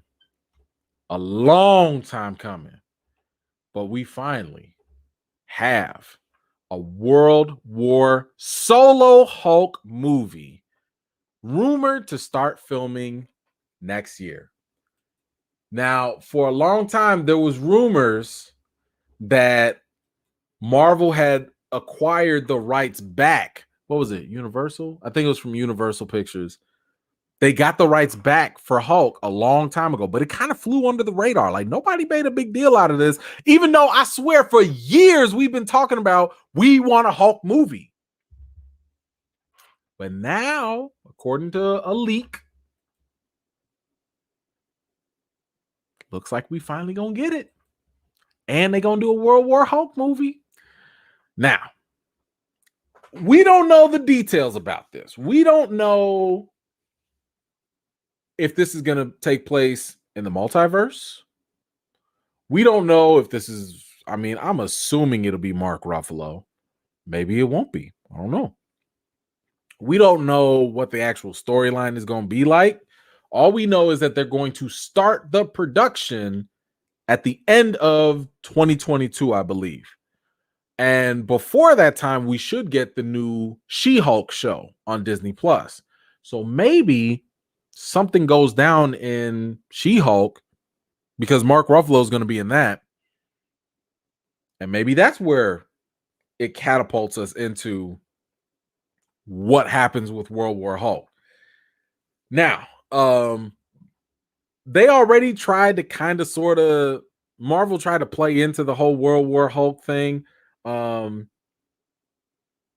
Back in Thor Ragnarok, like they tried to tap into it just a little bit with that storyline because they didn't have the rights to do it yet. So I don't know how they're going to do this. Now, here's the other thing.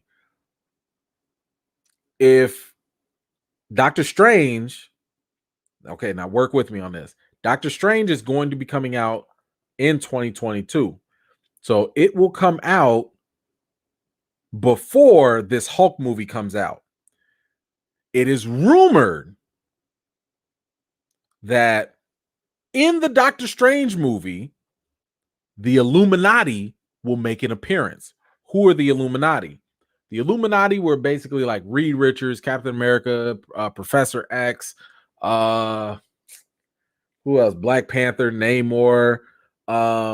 Basically like some of the top leaders and thinkers in Marvel, and they would come together behind the scenes, real secretive, and make really big decisions, right? And in the comics, they made a decision like, yo, Hulk, he got to go. And they gave him the boot. They threw him on another planet, which we saw in Thor Ragnarok, but they're probably going to change it in this. They gave him the boot off the planet. A whole bunch of stuff went down. Hulk went on this other planet, had a whole family and everything. The family died, and Hulk was pissed. Ooh, he was big mad. And he came back and whooped everybody. When Savage Hulk came through, there was no stopping. There was no stopping it. So hopefully this is where we're going with this. Hopefully that's where hopefully they get there. Hopefully they get there. Yeah. Oh, thank you, Dre. Yes, Black Bolt was also in there. They do change up a little bit, the group, but yes, he was also in there. Now, y'all know I also do not really care for reporting on rumors all the time. Because rumors fly all the time, everywhere, anywhere, about everything and anything. I will just say that this rumor does come from the GWW. And I will say that I trust their sources. Their source is been pretty accurate.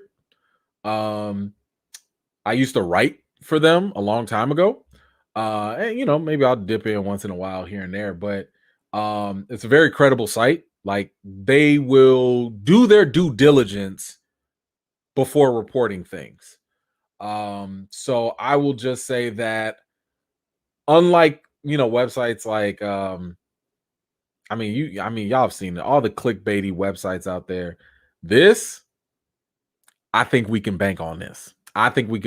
Now, of course, as we'll talk about in a minute, maybe this gets pushed off in the future. Maybe it gets delayed. But right now, I think we can work with this, that we're going to get this Hulk movie. And I could not be more excited for it. I cannot wait because, as y'all know, I've also been on record and I've made videos about it as well. I think Marvel has failed the Hulk so bad ever since the first Avengers movie. After he punched that Chitauri ship or whatever, Hulk has just been going down. They just been doing my man bogus. So now that they got the rights back, I hope that they actually do this man justice. I hope also that, and I don't want to be disrespectful, I hope that Mark Ruffalo doesn't try to monopolize this story. And what do I mean by that? I hope he doesn't try to, it's kind of like that Hollywood thing where you're an actor and you want your other character to take over more so than the comic book persona. For example, Sylvester Stallone in Judge Dredd. If you read the comics in Judge Dredd, he never takes off his mask or his helmet. He never does. But when Judge Dredd came out, Sylvester Stallone, he wants you to see his face. That's that Hollywood effect, right? Except for Carl Urban. Shout out to him, because my man was like, I'm not taking off my helmet. Shout out to him. Respecting comic book integrity. But Mark Ruffalo in this, in my opinion, I feel like he tries to put too much Banner into the MCU and we don't get enough Hulk. And I'm like, bro, I like Mark Ruffalo. I think he's a fine actor. But ain't nobody coming to see you, Otis. Ain't nobody coming to see you. This is why when, by the way, they recast Bruce Banner, they recast the Hulk, didn't nobody care that Ed Norton was not coming back, because we were here for the Hulk. Nobody goes to read the Hulk magazines or comic books for Bruce Banner. Don't get me wrong, Bruce Banner is important. He is a counter, but this the Hulk show. Bruce Banner, you just a background singer, man. We like the conflict between the two, but I ain't trying to come to see you, bro. I'm just not. I don't care about Bruce Banner like that. I care about his conflict with the Hulk, but I ultimately want to see more Hulk. I need 60-40, 70-30, more Hulk, less Bruce. That's what I would prefer. That's all I prefer. When I see Bruce Banner, I need to see you like, man, I don't know how I'm going to deal with the Hulk. Man, this crazy. And then just show me the Hulk smashing stuff. It's simple. It's not that difficult. Hulk smashed. Boom. That's the movie right there. Anyway, that's just my quick take on that. All right, let's see. What we got? Friggers Bell. I don't care what nobody say. I love Mark Ruffalo as Hulk, Professor Hulk. Listen, that's all you.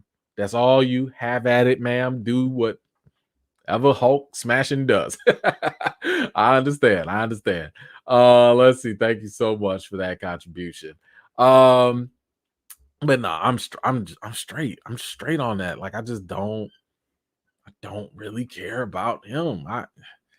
Okay, hey, you know what? Go for it. That's fine. You want more Mark Ruffalo? That's fine. I've just never heard nobody saying, yo, we need a solo Bruce Banner story. Have y'all seen has that trended? Have the articles come out?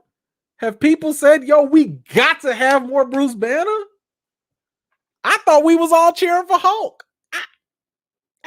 I mean, again, I don't hate Mark Ruffalo. I don't. I just don't want them to lose sight of the fact that the Hulk is the premier character. That's all. That's all I'm saying. I got no beef with him. Got no issue with it. Just don't disrespect the character. That's all I'm trying to say. Thank you so much. Let's see. My man Derek Gaines had it. E-Man, do you know what's up with Blade, Ghost Rider? I hear they're delayed. Let Hulk smash. So who's he fighting? How about the Juggernaut? We don't know. We don't know anything. And yeah, we'll talk about the delays in just a second. But yeah, we don't know anything about the script. The only thing that's being reported so far is that it's a World War story. Seeing as though Marvel has always been kind of playing from behind because they don't have they didn't have the character rights and everything. More than likely they're gonna alter some things. So for those hardcore comic fans, I think we can kiss away whatever the World War Hulk story was. I don't think they're gonna do that. They could, because it's the multiverse. Maybe we just get like a multiverse story. That could be a case, but I don't know. I feel like they're gonna remix it and change it a little bit. So we'll just have to wait and see how they handle that. Thank you so much. Let's see. I want to see Hulk smashing, not Bruce solving equations. Right. That's what I'm saying. Like, listen. You give me Bruce just for like, oh man, I only got 30 seconds. I gotta solve this. Back to Hulk. That's all. That's it. That's it. I'll take that and I'll run with that. Thank you so much, Bethany. Let's see. Big Bo, what's going on? Crazy day at work. I missed most of the show. I'll catch it on the replay. All good. Gonna be in Chicago this weekend with some good food spots. Listen, okay. If this is your first time in Chicago, you could do Giordano's. That's very, like, everybody tries that the first time. If you like deep dish pizza, Giordano's, you go there. I personally would recommend Harold's Chicken. You get that with the mild sauce. Once you get it, you won't go back. Everything will just, you'll be like, why haven't I done this? Make sure you go to Portillo's, get you a Chicago style hot dog, large fry. If you got room and you ain't afraid of the sugar, piece of chocolate cake, and or the cake shake. Change your life. It'll change your life. All right. I'm sorry. I'm already promoting like terrible dieting right there. But yes, that's where you want to go real quick if you got the shot. Right. Hey, look, hey, if y'all see, I did one review. What was that? The Popeyes chicken sandwich. I have a video on my channel with that. So anyway, but yes, y'all go ahead. Portillo's is the place to go. Man, I'm giving me all this free man, they better sponsor a brother. Let's go. Mike, let's go. Let them try to pull a Bruce Banner story and it won't bomb so hard. He gonna get canceled for listen, I would so not care. That might be the one movie I'd skip. That might be the one Marvel movie I would legit skip. If they was like, hey, solo Bruce Banner movie, I'd be like, hey, no. So no, I'm straight on that. Thank you so much. Let's go, big bro. Let's go, bro. I'm 6'8". I can eat. Okay, bro. Hey, bro. Do your thing. Dang, man, you taller than me, man. I feel like a shrimp. I'm only like 6'1.5". You know? But do your thing, brother. Do your thing and enjoy. Let me know how that Harold's is too. But yes, y'all. So we got the World War Hulk story. I think that is fantastic news. Definitely well welcomed. For us. Ooh, I gotta go to this because this story pissed me off. Yeah. All right. I definitely have to talk about this. I have not seen Eternals yet. Wait, hold on. Hey, bro. Oh, hold on, bro. Slow down, Mike. Mike, you know we right here, bro. Yes, we are. I don't want to fight. Okay, I ain't gonna fight. We're gonna stick to the topic. I ain't gonna fight. No, I'm playing with you, bro. So recently, I have not seen Eternal, so no, I'm not about to spoil it here or anything like that. Actually, I'm gonna go see it this week. So be on the lookout. I will drop my reaction immediately once I get done watching Eternals. I'll let y'all know how I feel about it. So make sure you got those notifications on and all that. Because I'm just gonna drop it fresh. But prior to this, the premiere for Eternals happened earlier this week. And unfortunately, y'all know I hate spoilers. Like I hate spoilers. And somebody ruined and spoiled the post-credit scene online for Eternals. So, this might be a little late for some of y'all, but hopefully, y'all didn't go looking at it, because the moment these people spoiled it online, all the other websites were like piranhas and just jumped on it. I'm not even going to scroll down to any of this because I don't know if they reveal the spoiler or not. It's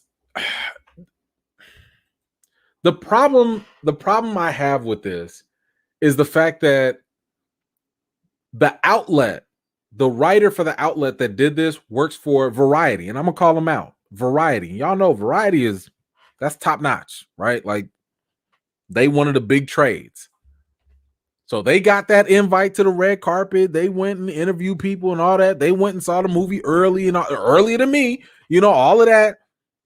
And then they go online and tell people blah blah blah blah blah, Eternals, blah blah blah blah blah, spoiler. And the problem I have with this is the fact that when those bigger outlets do stuff like that, first of all, it's screwed up, because why are you spoiling stuff for people that they not even gonna get that? You know how post-credit scenes can be for a lot of people. You know that. And you professional, like we colleagues, we both critics and stuff. Why are you out here saying stuff? part of the privilege of being a film critic or a member of the press is that you get early access to things. And really, the early access is to help you have time, to make your videos, to write your articles, to get your thoughts together and stuff. But like, part of the agreement is the studio gives you that early access to review it, but you also supposed to keep your mouth shut. That's the underlying understanding. That's the unwritten code. Shut up. You can talk about, man, I love this movie. Man, I hated this movie. Man, this was cool. That was great. You can do that reaction stuff, but why are you spoiling like stuff? Why are you saying stuff? Why? That's so unprofessional. And the messed up thing about it is, and I know I'm ranting a little bit, but the reason why it pisses me off is because when those bigger trades mess up, it screws it down. It screws it up for littler, smaller outlets like myself. Because when I sit here and go, okay, I'm gonna spill some tea. Y'all remember WandaVision, first Disney Plus show and everything, right? Most studios, like Lovecraft Country, HBO, right? They gave us the whole season ahead of time. They from me to other YouTubers to big outlets, they gave us the episodes ahead of time so that we can have time to review it and all that stuff, right? Which was great. That's wonderful because it gives us an opportunity to compete with the bigger outlets and, make a name for ourselves. But Marvel, they ended up only giving press only 3 episodes for all the Disney Plus shows. And I remember I asked about that. I was like, yo, like, why wouldn't you give us like the full season? Because if you give me the full season, I'm not going to spoil it. I literally base my entire channel on no spoilers. Like, I hate spoilers. I got into this game because a big name critic, which I won't name, spoiled a movie for me. And ever since then, I was like, you know what? I'm going to be like Thanos. I'm going to do this myself. You spoiled that movie for me, so I'm going to start doing movie reviews myself and keep it spoiler free. And because of the fact that with the Disney Marvel shows or whatever, the example I was going off of, I was told by Marvel that they could not give us more episodes ahead of time because one major outlet had already spoiled WandaVision. And I'm like, golly, if it had been me, anybody else, if it had been one of us smaller people that actually spoiled something, we would have been blacklisted. We would have been banned. We would have had all access cut off. And do you know how detrimental that is for people like myself, for people like Just My Opinion Reviews, people like Pay or Rate, Sharonda, that sucks for us when we don't get that. That's the little advantage that we get. So when you have big outlets like Variety spoiling stuff like that, what's going to happen? Disney ain't about to blacklist them. They're not going to get banned. They're going to get a tap on the wrist. And guess what? Variety's still going to be kicking. I guarantee you they're going to be at Spider-Man No Way Home with no problem, getting first row access. So it bothers me. That I know it's not the biggest deal for some people, but for me professionally, it bothers me because it is like, I don't understand why people don't know how to talk around things. How do you, like, were you just a little kid and you just never could keep a secret? Like, what happened? Ugh, so annoying. So annoying. Because I just know I would be done. I'd be done. I would not get any work. I would not get any access. All my interviews would be done with. All my access would be gone if I slipped up one time. I cannot tell y'all how much that stuff is detrimental to people like us, because for press critics, when I tell you, we be sitting in the theater and we be like, man, y'all want to take our phone? Y'all want to make us sign these waivers? Why would you do this? I'm not going to ruin nothing. Well, it's because of stuff like this. Anyway, that's my little rant. Sorry about that. Had to kind of get it out there. I'm not a fan of the fact that, like, big old outlets just get a free pass. I mean, I don't know. Maybe they did fire the writer or critic who did it. Um, I don't think it matters if they did because, like I said, Variety's gonna keep going anyway. So it's just very frustrating. Let's see. My man Mike, let's go. And what's funny is that they ruined not just the spoiler, but the real climax of a Marvel movie there. And we don't even know until it's too late. That is very true. Yep. Because I mean, what has become the new treat for Marvel movies? It's the post-credit scene. Why would you ruin that? Why? Like, it's just so disheartening. So disheartening. Thank you, Mike. I appreciate you, brother. It is ridiculous. All right. I think we are up to, since we on this Marvel bandwagon, let's get to the last topic. Yes, so as some of you have brought up earlier today, yes, this was big news, earlier on, that Marvel has shifted their entire production slate for 2022, and not just Marvel but Disney as well. So Doctor Strange 2, Thor 4, Black Panther 2, and Indiana Jones 5, all of these things got shifted over. I want to say like by a couple months. They got shifted over 2 months. Let's see. So Doctor Strange, it's from March. Now it's going to be in May. Thor is going from May to July. Let's see. Black Panther, which was coming out in July, is coming out now in November. That's a big push, actually. Oh man, that's a good chunk. That ain't no 2 months. That's about 4 extra months. Indiana Jones, that got another. Oh man, Indiana Jones got pushed to a whole nother year, or into 2023. A couple Untitled things got removed from the schedule. We don't know what got removed. That could be anything. That could be Blade. That could be Fantastic Four. We don't know what they are, or what got removed. Let's see. Man, the Marvels, the Captain Marvel sequel, that got moved until 2023. I mean, 2022 was gonna be lit for a second. But Marvel's like, let's see. Ant-Man 2. So Kang the Conqueror and Ant-Man 3. I'm sorry. That is moved all the way to July of 2023. And then just a whole bunch of other things get shifted. Yikes. So of course, I had a little extra video here. So y'all see this is also from Variety. At this Eternals, at the Eternals red carpet, Variety was there because of course they get access. They actually had the opportunity and the privilege to talk to Kevin Feige himself and ask him about all these delays. This is what he had to say. The date changes, all the movies moving. The question should be, why did you announce it today when I was about to do a red carpet and talk to you? That's the real question. I don't have a good answer for that. But I mean, no, it's production shifts and changes, and because we have so many slots, we can just shift slots. So so all the Marvel slots are the same. We're just shifting the movies coming out. And yes, Strange has moved 6 weeks. So instead of there being 3 months between Marvel movies, there'll be 5 months between Marvel movies. And I think that we can all handle that. Can y'all handle that? I don't know. Maybe you can.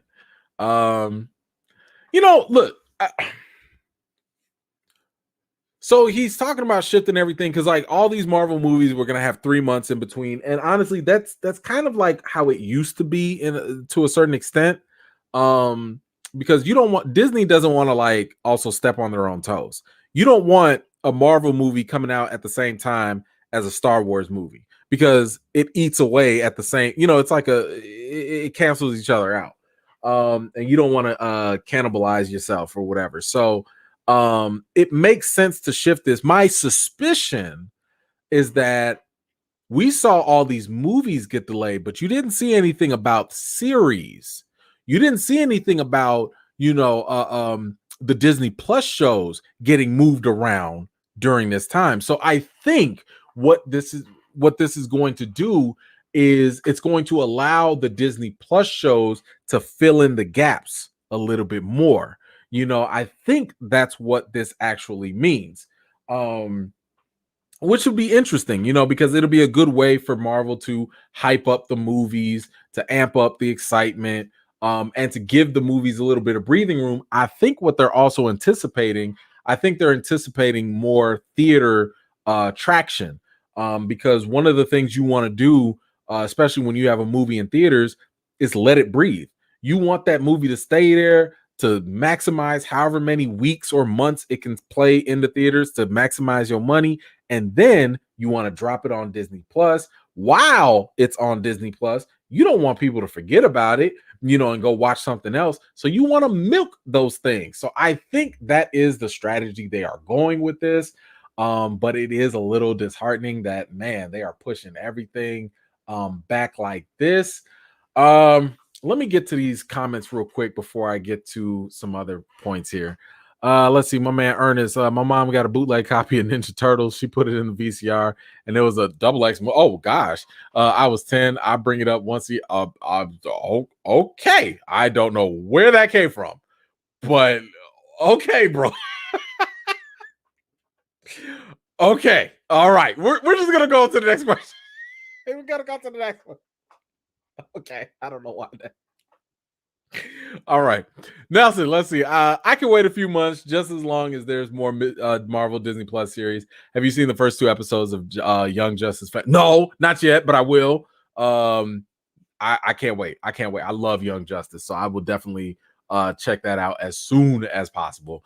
Thank you, Nelson. Thank you for that reminder. I needed that. But no, I have not seen it yet.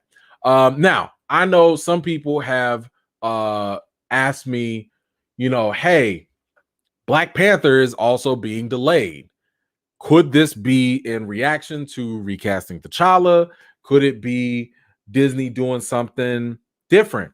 Or could it be a reaction? Maybe. I hope so. But I wouldn't bank on it. The reason why I wouldn't bank on it is because I think that Disney is still, I think that they are misinformed, or they just have a different, and I hate to use this word because people misconstrue it, they have a different agenda. They have a vision of what they want to do. Because I think we have to keep in mind that the original script obviously had Chadwick Boseman in the movie as T'Challa. So we know that T'Challa was supposed to be in the movie. We also know that the script has undergone multiple changes after the passing of Chadwick Boseman, which, then you add that on to the fact that Kevin Feige said they are not going to recast. It's pointing in the direction of y'all gonna get rid of T'Challa. That's what it's pointing in the direction of. Then you also have a lot of other talk, such as Kevin Feige saying they want to explore the other characters in the Black Panther franchise, and they want to explore the world of Wakanda. I don't know why. Like, I've never seen any Marvel movie explore a world. I've seen Disney Plus shows take care of that. Disney Plus shows deal with supporting characters. Disney Plus shows deal with world building. WandaVision. Wanda is a supporting character, and Vision. What do they tell us about? Magic. Loki, supporting character. What does he talk about? The multiverse. Falcon. What is he? A supporting character. What do they talk about? The society, the world, the politics after the blip. If you were to sit here and tell me, yo, we're doing a Wakanda show and we're going to talk about the different world of Wakanda, great. Yo, we're doing a Wakanda show and we're talking about all the supporting characters like Shuri, Okoye, M'Baku, great. That makes sense. You're going to put it in a blockbuster film? That doesn't make sense. that feels like you're stretching it. It feels problematic. Why do I think that they're still going to do that? Because they double down on this. And I've got a problem with what this Nate Moore, one of the only black executives in Marvel Studios, he came out on that same red carpet right after Kevin Feige, and he had something else to say. And I want you to listen carefully to what he said, because I got a problem with it. Here he is. Tell me everything right now. You know, we're shooting in Atlanta, and it's going really well, and Ryan Coogler's back, and he's fantastic, and the crew is back, and we know we have big shoes to fill, and we just want to bring a film, hopefully, that people can respond to and be entertained by and get some catharsis by spending time with, and that's a tall order, but we want to be up to the challenge. How did the cast honor Chadwick? Did they honor him in any way during the start of filming? Yeah, I mean, in their own ways and sort of personal and private ways. But the truth is, the biggest honor is to maintain that story of Wakanda that Chad knew, I think, before any of us, how important it could be for people. So it's our job to keep that spirit alive, so that the kids can continue to find that world and find themselves in that world. Now tell me, when is it coming out? They changed a few dates today. It's all. I know. It's November 11th of next year, so we'll be out here again next year for Black Panther 2. How about that? What a push, though. I mean, everything today, the whole schedule just changed. It just gives us more time to get it right. You know, for us, it's really less about getting. So I had a couple issues with his comments here. One, he says that the biggest honor, when he was asked about honoring Chadwick and his memory, he said that the biggest honor was to continue the story of Wakanda that Chadwick basically knew. And, you know, in other words, he was saying Chadwick was behind this. That is partially true. And this is where I don't like it, because it makes it feel very misleading to people. And I'm not saying I'm not calling Nate Moore a liar, because y'all know I've scoured almost every Chadwick Boseman interview I could find. And in his interviews, he does talk about how important Wakanda is and how important the franchise is and how he wants the world to see the world of Wakanda and how important the Black Panther franchise is. He's talked about that. He's talked about elevating the other characters and all that stuff. Chadwick was in full support of all of that. But he conveniently left out the fact that Chadwick also was very mindful of the role of T'Challa. Chadwick wasn't all out here like, oh, yeah, whatever you do, take the main character out and go explore the world of Wakanda. He knew that that T'Challa was the center point. He knew that he was the focal point. Did we not go over what was it? With What If writers? Chadwick Boseman was excited to play another version of T'Challa. Why? Because he wanted the world to see that a black superhero could save the world just like Thor and Captain America and everybody else. Chadwick also respected T'Challa. Did we not already bring up on Chadwick Boseman's family estate, on his Twitter page, they said it was the honor of his life to bring T'Challa to life. I don't like this partial, oh, Chadwick supported part of this, but then you leaving out the part where you mean to tell me Chadwick also would be cool if y'all kill off T'Challa? You mean to tell me that? Because that's kind of what's being implied. What's being implied here is the fact that, like, whatever we get in Wakanda 2, Chadwick co-signs on it. That's the implication. And all I'm saying is we need to be careful with that, because, and I've shown y'all the interviews, I've shown y'all the other people that have expressed their thoughts that knew Chadwick, interacted with Chadwick, that might not be the case. That killing off T'Challa might not actually be in line with what Chadwick wanted. And what bothers bothers me also is where he ended up talking about, Nate was talking about the kids. You mean to tell me that the kids, when they went to go see the first Black Panther, that they was all out here like, ooh, yay, Wakanda? No, the kids were like, yo, ooh, Shuri, ooh, M'Baku, ooh. They were looking at the characters, ooh, T'Challa. That's who the kids were looking at. When was the last time people were demanding a solo blockbuster movie to explore the world of Asgard without Thor? I ain't seen it. Y'all let me know how that would work out.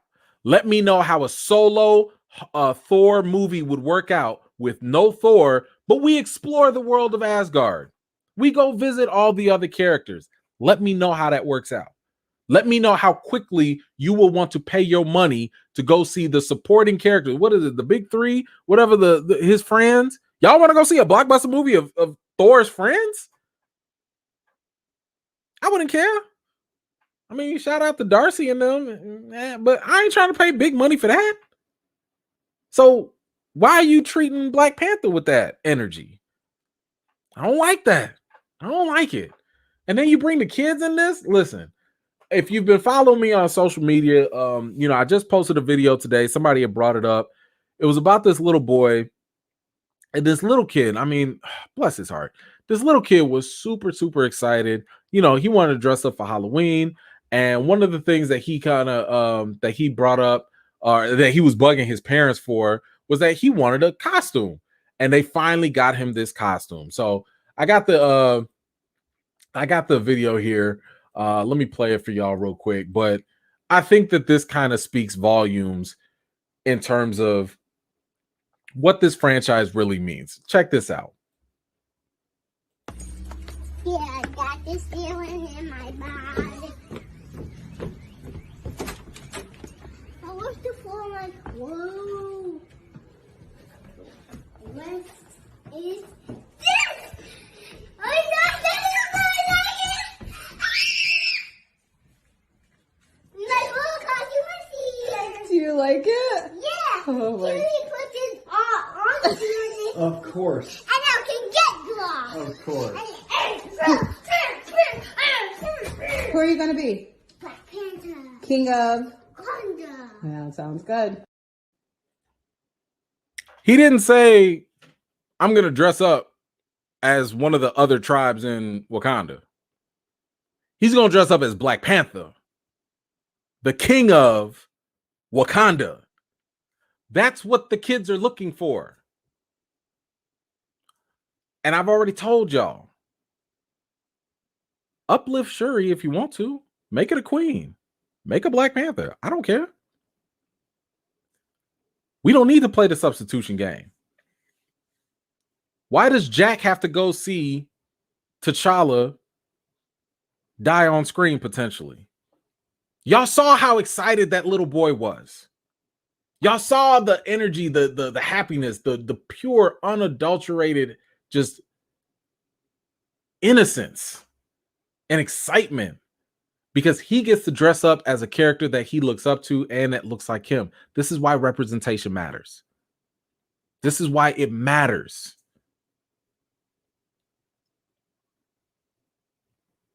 And this is one of the reasons why I try to tell people, I'm like, yo, this is why I started the recast T'Challa thing, because y'all don't realize that, like, you're going to subject this little kid to seeing something like this. He shouldn't have to see that. He shouldn't have to. There's no reason for it. The story doesn't even call for it.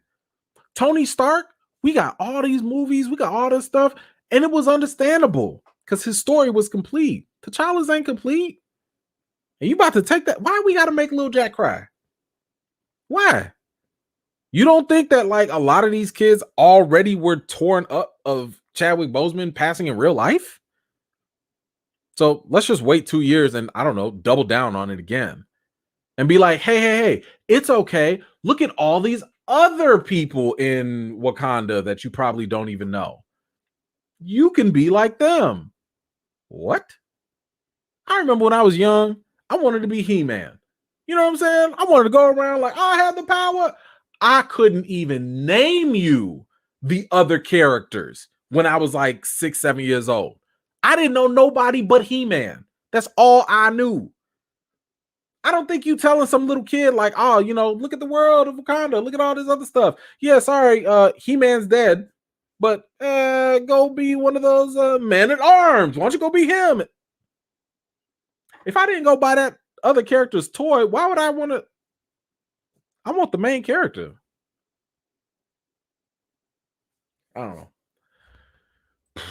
My bad, y'all, if I skipped anybody. Ty, thank you so much for your contribution, ma'am. You know I appreciate you. My man Mike, let's go. Bro, just a revelation. Did they just sabotage a strong Black Queen lead with all this new news about her because they didn't like her? I don't know. I hope not. I listen, I hope not.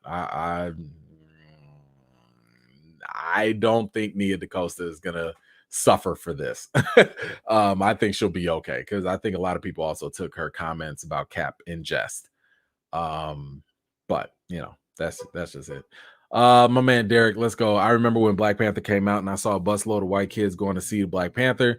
I've never seen that in my life to see any movie. Yeah, I mean, I was just talking to a fellow vet, Stephanie, on my Instagram post. I posted, in case you've never seen it, on my YouTube channel. When Black Panther came out, I did a watch party. I bought out the theater. I invited like half of the youth in my local church. And I invited a lot of people in the community to come out and see it. Like, this was before the Black Panther challenge was an actual challenge. Like, I was like, I don't care. I want people to see this movie. And to this day, watching some of the video from that event, it still chokes me up because it had, I like the fact that everybody liked the movie, but it was the kids that choked me up the most. It was the fact that I was looking at, some of the young Black girls, and they were sitting here like, yo, I love the fact that the smartest person in the world is a Black girl like Shuri. I'm looking at the boys running around with T'Challa, Black Panther, action figures. Just like, I'm like, that always gets to me because that's what movies should do. That's what these fantasies should do. They should inspire us. They shouldn't bring us down. You know what I'm saying? And I feel like if Marvel does not go through with this, that's going to be an opportunity to bring a lot of people down unnecessarily. It's all avoidable. It's all avoidable. I know some people were talking about this delay. Maybe it's time for us to do something else with the recast T'Challa movement. One thing I am thinking about doing is dedicating a day. I would like a day. I don't know what day. I would have to think strategically about what would be a good time to do it. But I would like for us to have a day where out of nowhere, everybody, like if I could get everybody that signed the petition, everybody that's just is on board with this, just go on Twitter, hashtag recast T'Challa, and force it to trend. Because when it forces it to trend, it makes people pay attention. So I don't know, maybe one day we'll have to coordinate that and really get that together. I think that'll be good. Because notice, what have I told y'all too? When you see the characters, when you see that when What If dropped T'Challa and all that, it started trending. Chadwick started trending. That's how you keep it alive, So yeah, if y'all got some ideas, definitely drop them in there. Let me know. Let's brainstorm a little bit. But yes, I mean, this is more time for them to get it right. But I don't know if Marvel's listening. But I do know who Marvel listens to. Marvel listens to social pressure. That's why I wanted recast T'Challa. That's why I made it a hashtag. So it could be something memorable and it could be something that can trend.